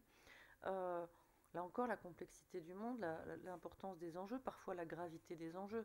On ne va pas se mentir. Cette idée de se rapprocher, elle nous est venue notamment quand on a commencé à débattre d'où venait le radicalisme et comment on le traitait. Alors certains disaient expliquer, c'est déjà excuser. Non, on commence par expliquer et puis après on essaye d'agir. Mais pour expliquer et agir, les praticiens ont besoin de s'appuyer sur les chercheurs, et ma conviction est aussi que les chercheurs ont besoin d'aller sur le terrain de la décision publique, qu'ils ont parfois tendance, involontairement, à décrire de manière très théorique, parce que simplement ils n'ont jamais eu accès. Donc on essaye d'être ce lieu où les uns et les autres vont se rapprocher, dialoguer, prendre l'habitude de se consulter, et pas seulement une fois de temps en temps, un chercheur à qui un politique fait appel pour écrire un rapport au sujet d'une décision qui est déjà prise.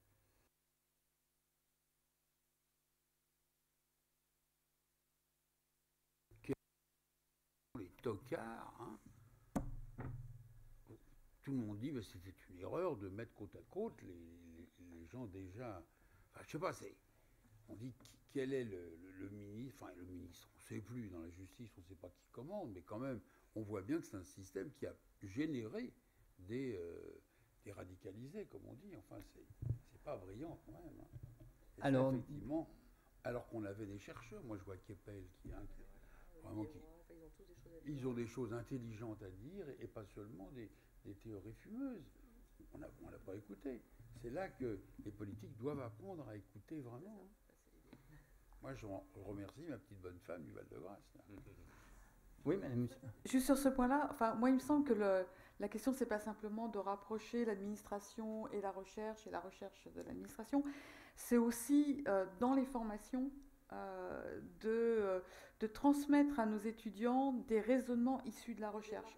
C'est-à-dire que moi j'insiste beaucoup, et à Sciences Po on est en train justement d'essayer de développer ça de manière un peu plus forte.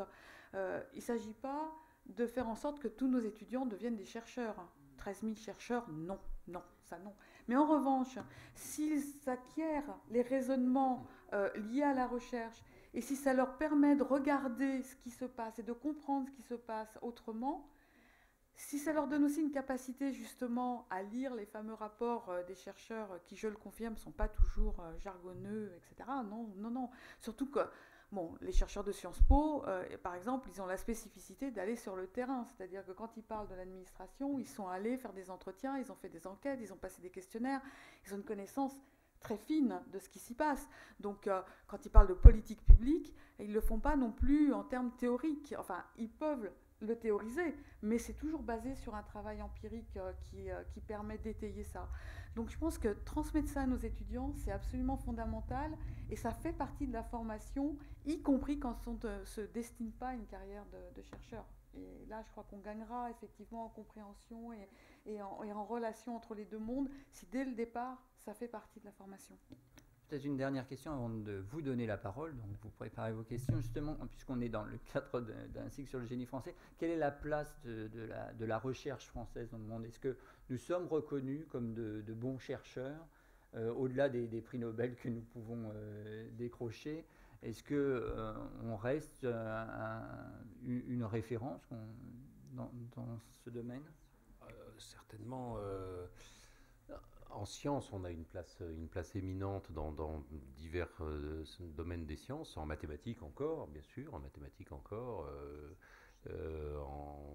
physique, en chimie, il y a quand même en biologie et en informatique. Et en informatique, on parlait du nombre d'informaticiens formés dans nos écoles, dans nos labos, qui sont partis et qui sont dans la Silicon Valley ou dans les grandes universités américaines. Non, il y a une vraie... Il reste quelque chose d'une spécificité française dans la formation. Là, je parle du côté scientifique, je laisserai mes collègues peut-être parler aussi des sciences humaines et sociales. Ce qui est vrai, c'est qu'il y a quand même un risque de décrochage dans tout ça. C'est-à-dire qu'on est en train d'assister à une évolution du paysage mondial dans lequel il y a une vraie compétition d'un certain nombre des meilleures universités mondiales pour attirer les tout meilleurs chercheurs. Et comment est-ce qu'on les attire? La monnaie, si vous voulez, en un sens, c'est la réputation. Bon, il y a aussi des espèces sonnantes et trébuchantes qui sont importantes, mais la réputation est un élément essentiel. C'est-à-dire, un très bon chercheur, il a envie d'être dans une très bonne institution, parce qu'être dans une très bonne institution, ça va lui permettre de demander des grants, des contrats, et il va en avoir plus. Il va avoir des très bons étudiants. Ces très bons étudiants vont faire des très beaux papiers, et sa réputation elle-même de chercheur va grandir, et la réputation de l'institution qui l'accueille va grandir avec lui. Donc il y a cet effet de boucle de rétroaction positive qui est ce que nous cherchons à entretenir, évidemment. Donc la réputation d'un établissement, et alors ça c'est particulièrement vrai dans le domaine scientifique, où il y a je crois un peu plus quand même, sciences et économie aussi, où il y a cette espèce de compétition mondiale qui est vraiment assez entretenue. Dans les domaines un peu plus spécifiques des sciences humaines, il y a des questions de langue qui font que déjà il y a des espaces de mobilité qui sont un petit peu moindres. Mais ça c'est une des vraies questions, et c'est une des questions qui est encore devant nous, parce que du côté de ce qu'on peut proposer aux meilleurs chercheurs en termes de conditions matérielles et financières, on est derrière. Donc il y a une vraie démarche qui est amorcée un peu en ce moment, on en parlera peut-être par la suite, mais qui est un vrai problème pour rester dans ce niveau, d'être à la pointe de la recherche mondiale, et avec un risque de décrochement si on n'arrive pas à faire jouer le jeu au plus haut niveau de cette compétition. Peut-être pour compléter sur les sciences humaines et sociales, mais je pense qu'effectivement, la grande transformation qu'on a vue apparaître au cours des dernières décennies, c'est qu'auparavant, en gros, les producteurs de connaissances, c'était l'Europe et les États-Unis. Et aujourd'hui, on a de multiples pôles dans le monde où on a de la production de la connaissance, ce qui fait que la part, par exemple, des productions américaines au niveau mondial, des productions scientifiques, diminue. Pas parce qu'ils sont moins bons, mais tout simplement parce qu'il y a plus de production dans le monde, et de ce fait, leur part se réduit automatiquement. Donc voilà, mais ça c'est un phénomène effectivement global. Pour les sciences humaines et sociales, comme vous l'avez dit, un des problèmes souvent c'est la langue. C'est-à-dire que quand on accepte de publier dans une autre langue que le français, on arrive souvent à des résultats aussi bons que les autres. Je pense qu'il y a une vraie qualité de la production française en sciences humaines et sociales. Il y a aussi une compétition mondiale à ce niveau-là. Elle est de nature différente, elle ne se joue pas de la même façon qu'en sciences, mais elle existe aussi, mais on peut y arriver. Je ne suis pas une fanatique des classements, loin de là, mais je suis quand même, quand je vois que Sciences Po est 4e mondiale pour tout ce qui concerne la science politique et les relations internationales, ça veut dire quand même qu'on peut avoir une place extrêmement importante au niveau mondial, même en étant une petite institution de 200 universitaires à peu près. Hein. Donc voilà, on y arrive malgré tout. On est parmi les, je crois qu'on est dans les 30 premiers en sociologie. En histoire, on a un tout petit département d'histoire et c'est le 2e de France. Donc voilà, ce que je veux dire, c'est que c'est pas parce qu'on est en sciences humaines et sociales qu'il n'y a pas de compétition, et c'est pas parce qu'on est en France qu'on n'arrive pas malgré tout à surnager. En revanche, là où il faut absolument qu'on soit compétitif, c'est effectivement sur les conditions de travail. Ça, c'est fondamental, parce que c'est à la fois, vous l'avez dit, la qualité des collègues, la qualité des étudiants, fondamentale, mais ce sont aussi les conditions de travail. Et on voit qu'il est quand même de plus en plus difficile de recruter à l'international si on n'est pas capable d'augmenter les salaires que l'on propose. Et ça va être un véritable problème, je pense, pour les institutions françaises. La réputation, on voit très bien qu'aujourd'hui, la réputation va de moins en moins suffire à être attractif. Et on n'est pas armé du tout actuellement pour faire face à ça. Ça passe par la participation, la contribution de fonds privés. Ça, oui, ça fait longtemps qu'on le fait. Oui. Oui, oui. Mais peut-être à moindre échelle que d'autres pays. Oui, bien sûr, à moindre échelle. On a moins de fondations, par exemple, que dans d'autres pays. Oui, bien sûr.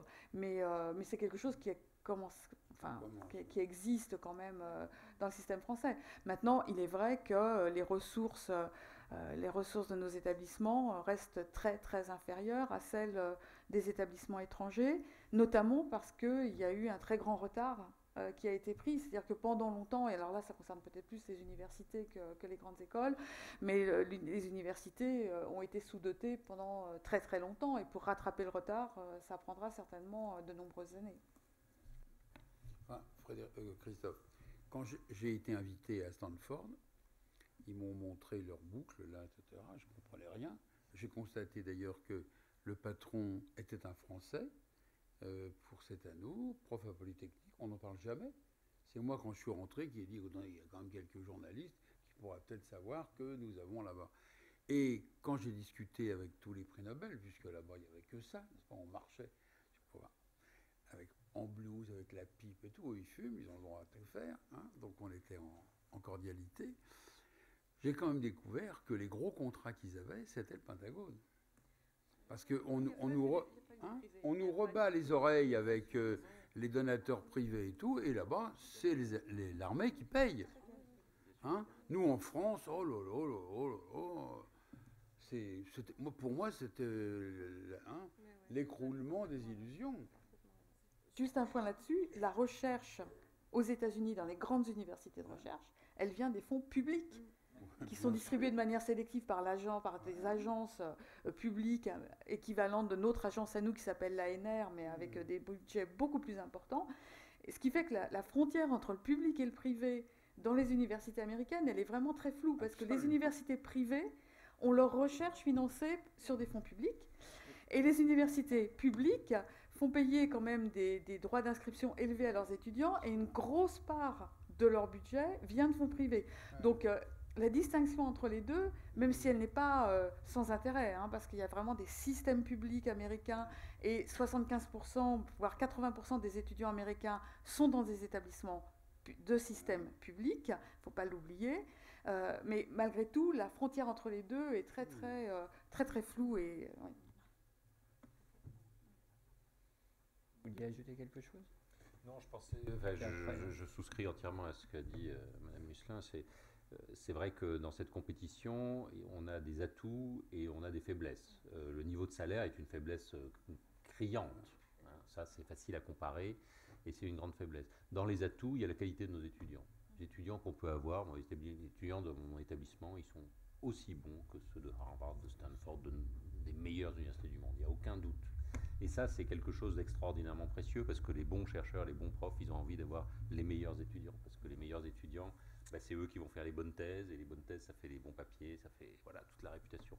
Donc, et puis, il y a l'environnement de Paris. Paris reste une des grandes villes universitaires et de recherche du monde. Donc ça c'est très très important. Donc je pense qu'on a des atouts, on n'a pas perdu cette bataille, mais on est un peu au milieu quand même. Et il y a vraiment besoin d'avancer dans cette direction. Avez-vous des questions? Monsieur, alors je vous demande de bien appuyer. Oui, existe-t-il une grande synergie entre les écoles européennes et les centres de recherche européens? Vous parliez de décrochement. Est-ce que ça, au niveau de l'Europe, ça évite un décrochement en créant des liens forts entre l'Allemagne, les différents pays où la recherche est forte et où les écoles d'ingénieurs sont ingénieurs ou scientifiques ou même en sciences sociologiques sont fortes? Est-ce que là, c'est une voie qui est importante pour vous ou pas? Je dirais que une des voies les plus importantes, c'est on parlait tout à l'heure des financements publics. Les financements publics en France, c'est via l'Agence de la recherche. Il y a des financements publics européens, et en particulier l'Europe a eu la sagesse de créer ce qu'on appelle l'ERC, European Research Council, il y a quelques années, qui a été capable de donner des contrats de recherche sur une période assez longue, 5 ans, très bien dotés, à un certain nombre de chercheurs très sélectionnés, avec des projets très soigneusement sélectionnés. Et ça, c'est quelque chose qui a permis d'activer une vraie dynamique je dirais, de résistance au déclin, et même une présence sur la scène internationale, sur la scène mondiale, très importante. Donc là, ça, on a senti une réponse européenne par ce biais-là qui était essentielle. Ensuite, il y a évidemment beaucoup d'accords entre les universités, les écoles. Au niveau des écoles normales, on a une école sœur qui est la Scuola Normale di Pisa, par exemple, avec qui on a pas mal d'accords.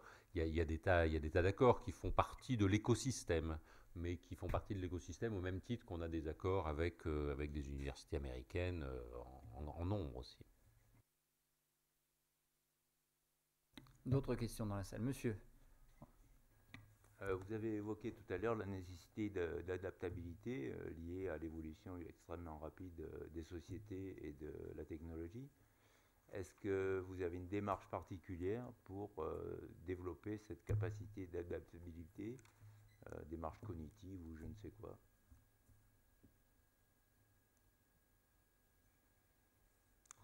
On travaille, et je crois qu'on est plusieurs à le faire, à faire en sorte que nos élèves travaillent sur des modes projets, apprennent qu'on n'a pas une fonction dans un organigramme reposant sur la description d'un poste, et puis qu'on en reste là pour quelques années, voire beaucoup d'années.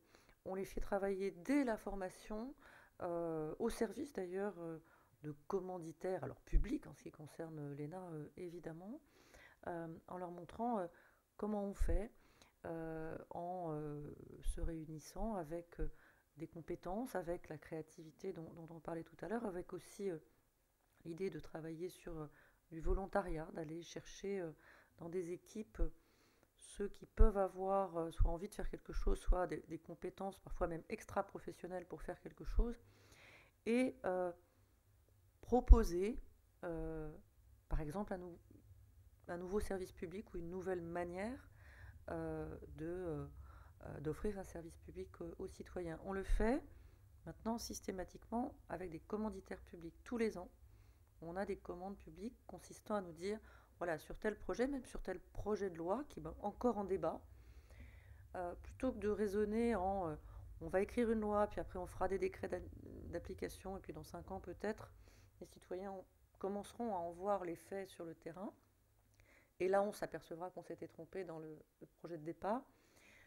Proposez-nous une solution pour résoudre une difficulté, travailler avec, alors je l'ai dit, des designers, des codeurs, des sociologues, des démographes, en tout cas tâtonnez, proposez, faites une expérimentation. On est en train de monter un incubateur pour ça à l'ENA, et pas une solution d'ailleurs, mais 5, 6, 10, et puis il y a un jury qui va aller plutôt distinguer les 2 ou 3 qui paraissent les plus prometteuses, et puis on trouvera quelqu'un, un financeur public ou parapublic, qui va passer à l'expérimentation sur le terrain. Ça, par exemple, c'est vraiment quelque chose qu'on veut installer dans l'état d'esprit des futurs décideurs publics, c'est-à-dire le contraire absolu de ce qu'on fait depuis Louis XIV. On ne se met pas à quatre dans un bureau pour décider comment on redessine des grandes politiques publiques qui s'appliqueraient à toute la France. On part d'un prototype, d'une expérimentation. Alors on prend des panels d'usagers et on discute avec eux en leur disant mais en réalité, dans votre vie quotidienne, si on devait aborder cette politique publique-là, vous auriez besoin de quoi? C'est passionnant parce que 9 fois sur 10, ce qu'on a eu intuitivement à l'esprit est éloigné de ce qu'ils demandent. C'est-à-dire qu'une grande partie des propositions qu'on aurait eu envie de faire, les usagers nous disent mais ça ne m'intéresse pas, je me débrouille autrement, laissez tomber, c'est pas la peine. Et en revanche, il y avait des angles morts qu'on n'avait pas vus, où ils nous disent mais là, vous savez, on est en difficulté, il faut un coup de main. Et faire en sorte que nos élèves d'abord soient sur le terrain, et puis soient avec d'autres étudiants. On l'a fait aussi avec des étudiants d'école de commerce, en leur disant c'est pas parce que vous allez travailler en entreprise que vous n'avez pas besoin de comprendre comment les entreprises s'installent dans la cité et interagissent dans la cité. On va le faire ensemble, on va tâtonner. Ça donne des résultats toujours très intéressants. Voilà un exemple de comment on apprend qu'on va devoir s'adapter en permanence et qu'on ne va pas devenir administrateur civil du ministère de l'écologie, point barre, ou auditeur au Conseil d'État, point barre. Ça n'a plus guère d'importance. Mais il n'y a pas une forme de coaching? Si, ils sont très encadrés parce que il ne faut pas penser que voilà, on met les gens comme ça en jachère et on leur dit débrouillez-vous, on ferme la porte et on vient dans 2 jours. On fait des hackathons pour les... Le hackathon, d'abord, c'est séduisant, c'est un peu mode, c'est un peu chic. L'hackathon, c'est... parce que... On est des nuls. C'est pendant 2 jours, vous avez 2 jours et en général 2 nuits, pour vous réunir et trouver une réponse à une question qui vous est posée et qui par définition est complexe. Ça s'appelait une charrette, exactement, mais il y a un côté en général numérique qui va avec. Donc ça, on le fait, ça vous fait plus prendre conscience de vos limites ou des connaissances des autres que vous ne connaissiez pas, que de trouver une vraie solution. C'est le début de la démarche, ça.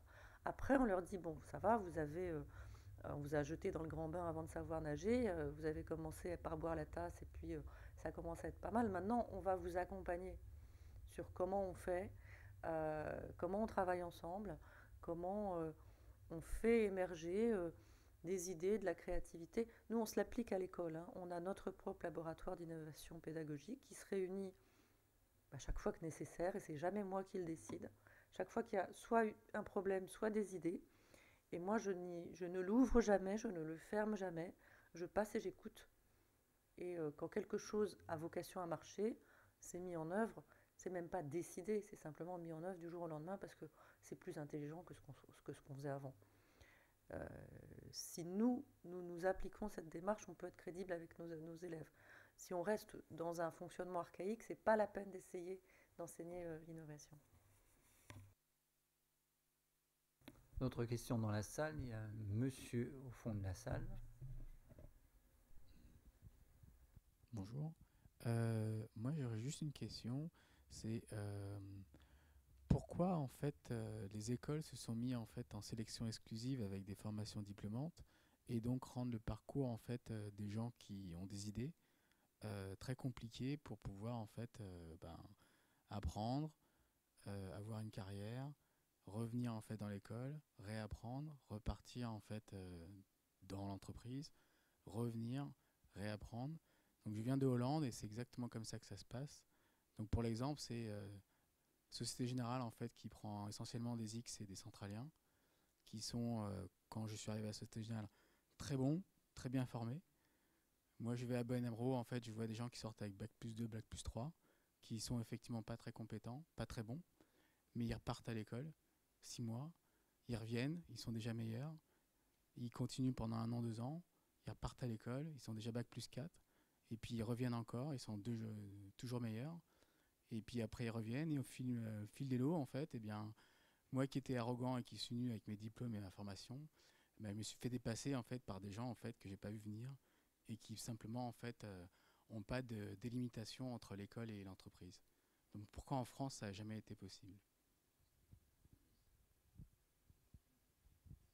Je ne suis pas sûre de pouvoir expliquer pourquoi en France cela n'a jamais été possible, mais en tous les cas, il est vrai que je crois que pour nous tous, c'est vraiment un défi pour les années à venir que de réussir justement à développer ce qu'on appelle donc la formation tout au long de la vie en fait, et d'avoir de rompre un petit peu avec cette formation initiale qui vous inscrit dans une trajectoire qui est toute faite et qui finalement ne peut absolument pas être perturbée quand vous avez obtenu un diplôme d'une grande école française ou même d'une université parfois. C'est pas simplement que les grandes écoles. Donc ça, effectivement, c'est quelque chose qu'on doit complètement inventer et qui va avec ce que je disais tout à l'heure, l'idée que la formation, ça doit vous préparer à un moment T à pouvoir aller vers le monde du travail, que ce soit celui de la connaissance, celui de l'administration ou celui de l'entreprise. Et puis voilà, une fois que c'est fait, vous avez ça derrière vous et c'est terminé. Et je crois que là aussi, si on veut qu'il y ait cette adaptation à la transformation de la société, à la transformation des métiers, on sera obligé d'inventer dans nos établissements des moyens d'élargir finalement les populations qui fréquentent nos établissements et pas simplement en faisant de la formation continue, qui quelque part distingue la formation initiale de ceux qui reviennent en formation après. Je pense qu'il y aura certainement à l'avenir de plus en plus de mixité en fait dans les formations entre des étudiants qui seront en formation initiale et des gens qui reviendront en formation en cours de carrière. C'est encore un petit peu à inventer tout ça. Ça commence, on voit bien que ça commence à se faire. Et je crois que moi, il y a quelque chose qui me rend assez optimiste quand même sur l'avenir, qui est l'attention très forte qu'il y a actuellement à toutes ces questions d'innovation pédagogique. J'ai jamais autant entendu dans les établissements français, universitaires et grandes écoles, autant de réflexions sur comment transformer notre façon de former. Et ça veut dire bien sûr qu'il faut continuer à transmettre des connaissances, parce qu'il ne faudrait pas non plus qu'on donne que des techniques de savoir-faire et qu'on soit complètement, qu'on oublie le fait qu'il y a de la connaissance aussi, il y a des socles à connaître. Mais on est en train de se demander comment peut-être le faire autrement, grâce aux méthodes numériques, mais pas uniquement. Je pense vraiment que c'est aussi qu'il y a aussi beaucoup de choses qui peuvent se faire sans le numérique et qui permettront de transformer le rapport qu'on a à la transmission. Et ça fait partie, je pense, des défis.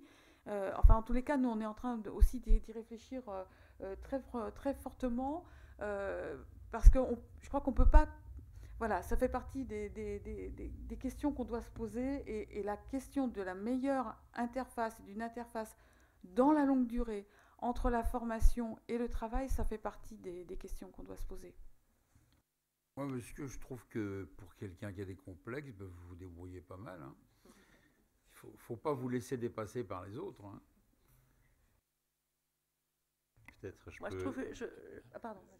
Je trouve quand même que vous mettez le doigt sur un travers français qui est extraordinairement fort. C'est-à-dire qu'à 22 ou à 25 ans, on a un diplôme, une étiquette et on s'en sert toute sa vie. La vraie difficulté qu'on touche du doigt, parce que à l'ENA, on fait de la formation continue.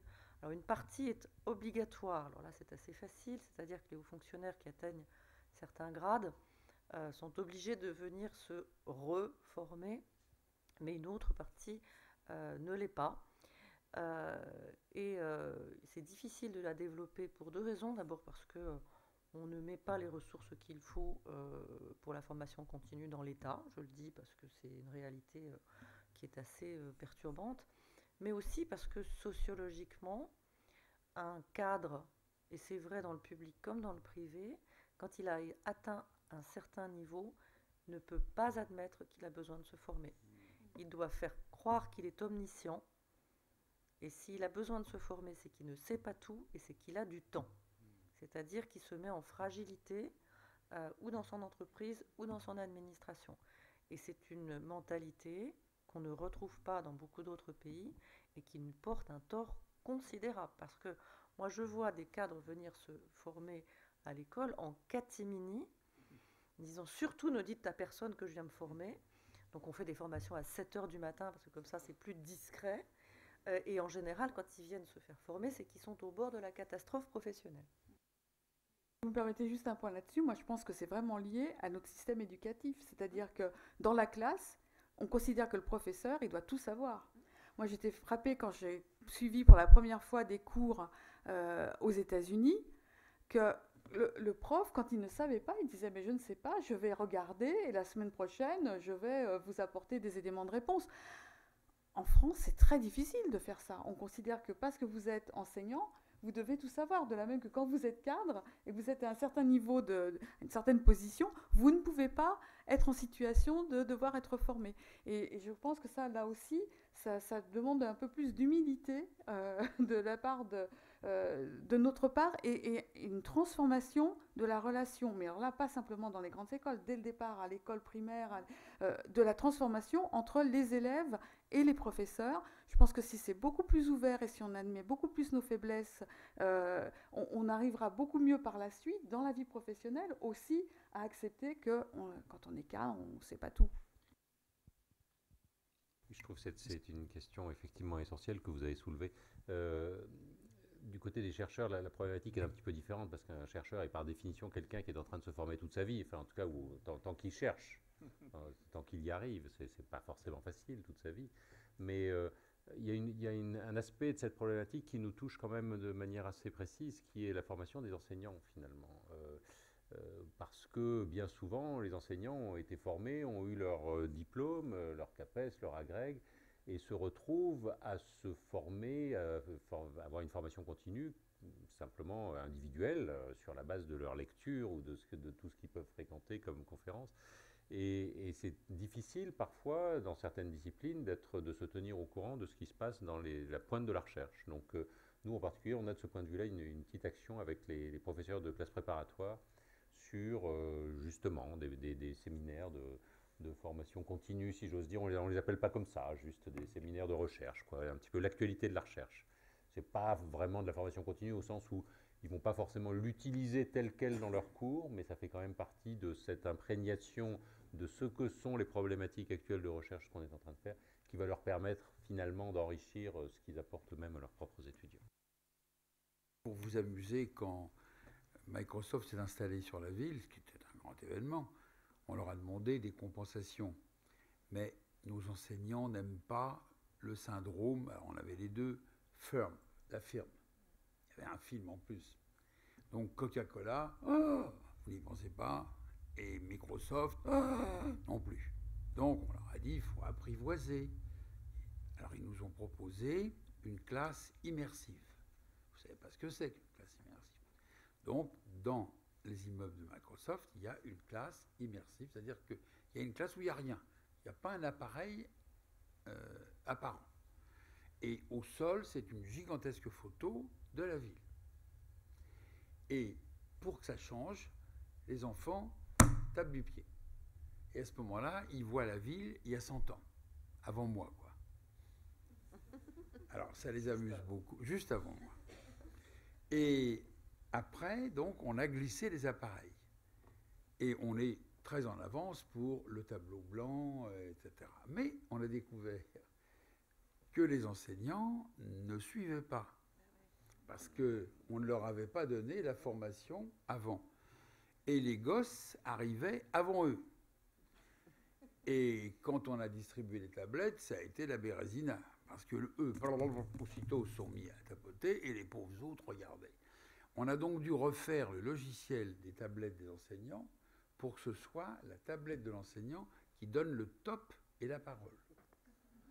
Donc les gosses, ils sont par bande de 6, mais c'est l'enseignant qui retrouve, alors ils ont très bien joué le jeu, hein, il faut reconnaître, et ça marche très bien, mais il a fallu leur donner les quelques pas d'avance pour avoir l'autorité. Ça marche très bien. Et l'Éducation nationale, à ma grande surprise, a formé des gens, donc il y a un vrai effort. Alors ça marche comme ça maintenant, mais c'est vrai que c'est bien. Ça nous a agréablement surpris, vous voyez où on en est. Est-ce qu'il y a une dernière question, peut-être une ou deux dernières questions? Mais eux, dans Jeune quelle homme. école ils vont, là? Alors, est-ce qu'on peut apporter un micro ici ou alors vous vous rapprochez d'un Oui, voilà, micro? rapprochez-vous Voilà, peut-être, là. en appuyant sur le bouton, s'il vous plaît. Bonjour à tous. Justement, à ce sujet-là, ne pensez-vous pas qu'il faille réformer, agir plus tôt, qu'il faille agir plus tôt et réformer l'enseignement de premier cycle et de second cycle? Oh, ça marche pas mal. Qui veut prendre la parole là-dessus? Oui. On pourrait refaire une soirée entière, je crois, là-dessus. Oui. Si, la réponse est oui. La réponse est oui, à la fois en méthode pédagogique, parce que ce qui se passe au niveau de l'enseignement supérieur se passe quand même plus lentement, et je ne jette absolument pas la pierre aux enseignants, parce que ils sont peu formés, on leur consacre peu de temps et on leur demande beaucoup de choses. Donc en termes de méthode pédagogique, en termes d'apprentissage, enfin le peu qu'on a parlé éducation pendant cette campagne, c'était frappant de voir le consensus des candidats sur l'inquiétude quant aux fondamentaux. Alors évidemment, nous vous parlons depuis des grandes écoles qui recevons les élèves qui se sont le mieux sortis du système. Alors déjà, quelquefois, il y a des lacunes qui interrogent. Et qui interrogent, et il faut le dire.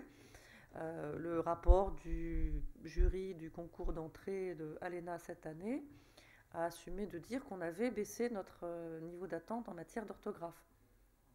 Pas complètement. ALENA. Pas complètement. L'orthographe SMS, on n'en est pas encore là. Mais il a fallu baisser le niveau d'attente en orthographe ALENA. Donc il faut le dire, sinon on ne sait pas l'ampleur du problème.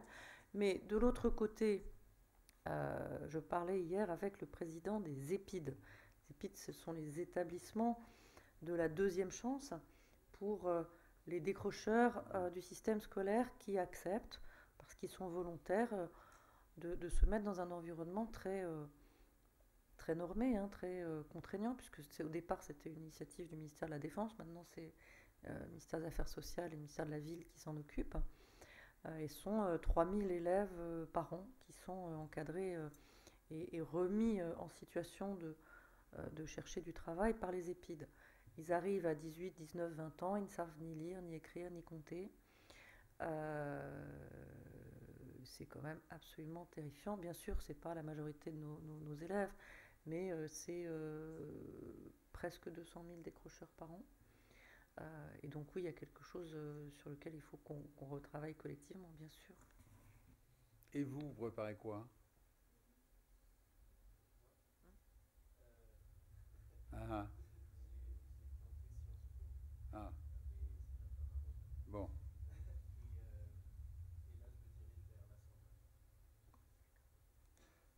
Et vous?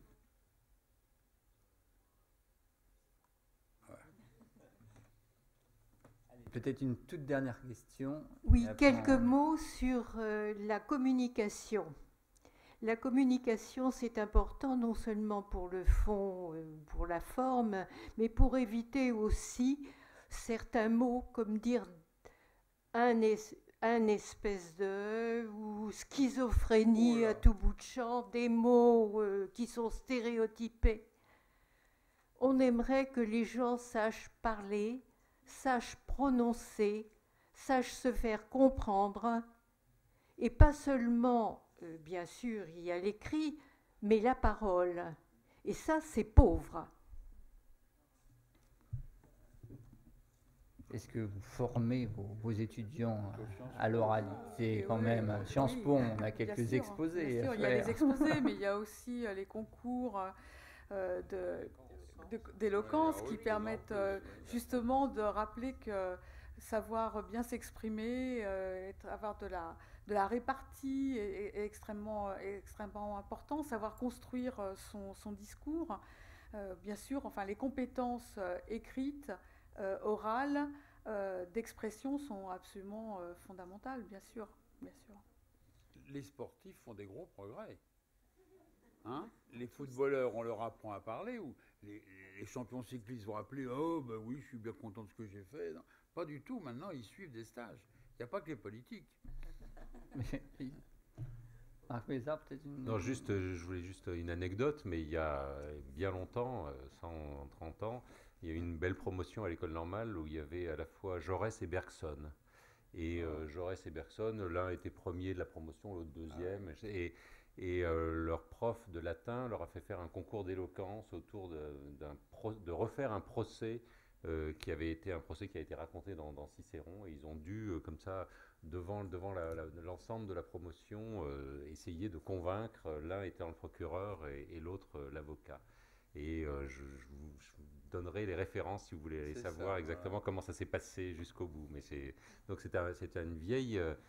effectivement, c'est très important de savoir s'exprimer. On a tous ces concours. On a le debating qui est fait en anglais, là, cette fois-ci, dans lequel nos écoles s'affrontent régulièrement. Enfin, s'affrontent, oui, amicalement et régulièrement. Oui. Eh bien, je tiens à vous remercier spécialement d'avoir bien voulu clore ce cycle de conférences sur le génie français qui aura peut-être montré qu'il n'est pas tout à fait mort. Donc, sortez-en réconfortés. Et je vous remercie, vous tous, d'avoir participé avec fidélité à ces conférences. Je vous invite d'ores et déjà à celui donc, que nous organiserons dès le mois de septembre prochain, pour explorer l'intimité des grands et parfois des génies de notre époque. Donc merci à tous et je vous invite, comme traditionnellement, dans le bien nommé salon Élysée pour partager un pot d'amitié. Merci à tous.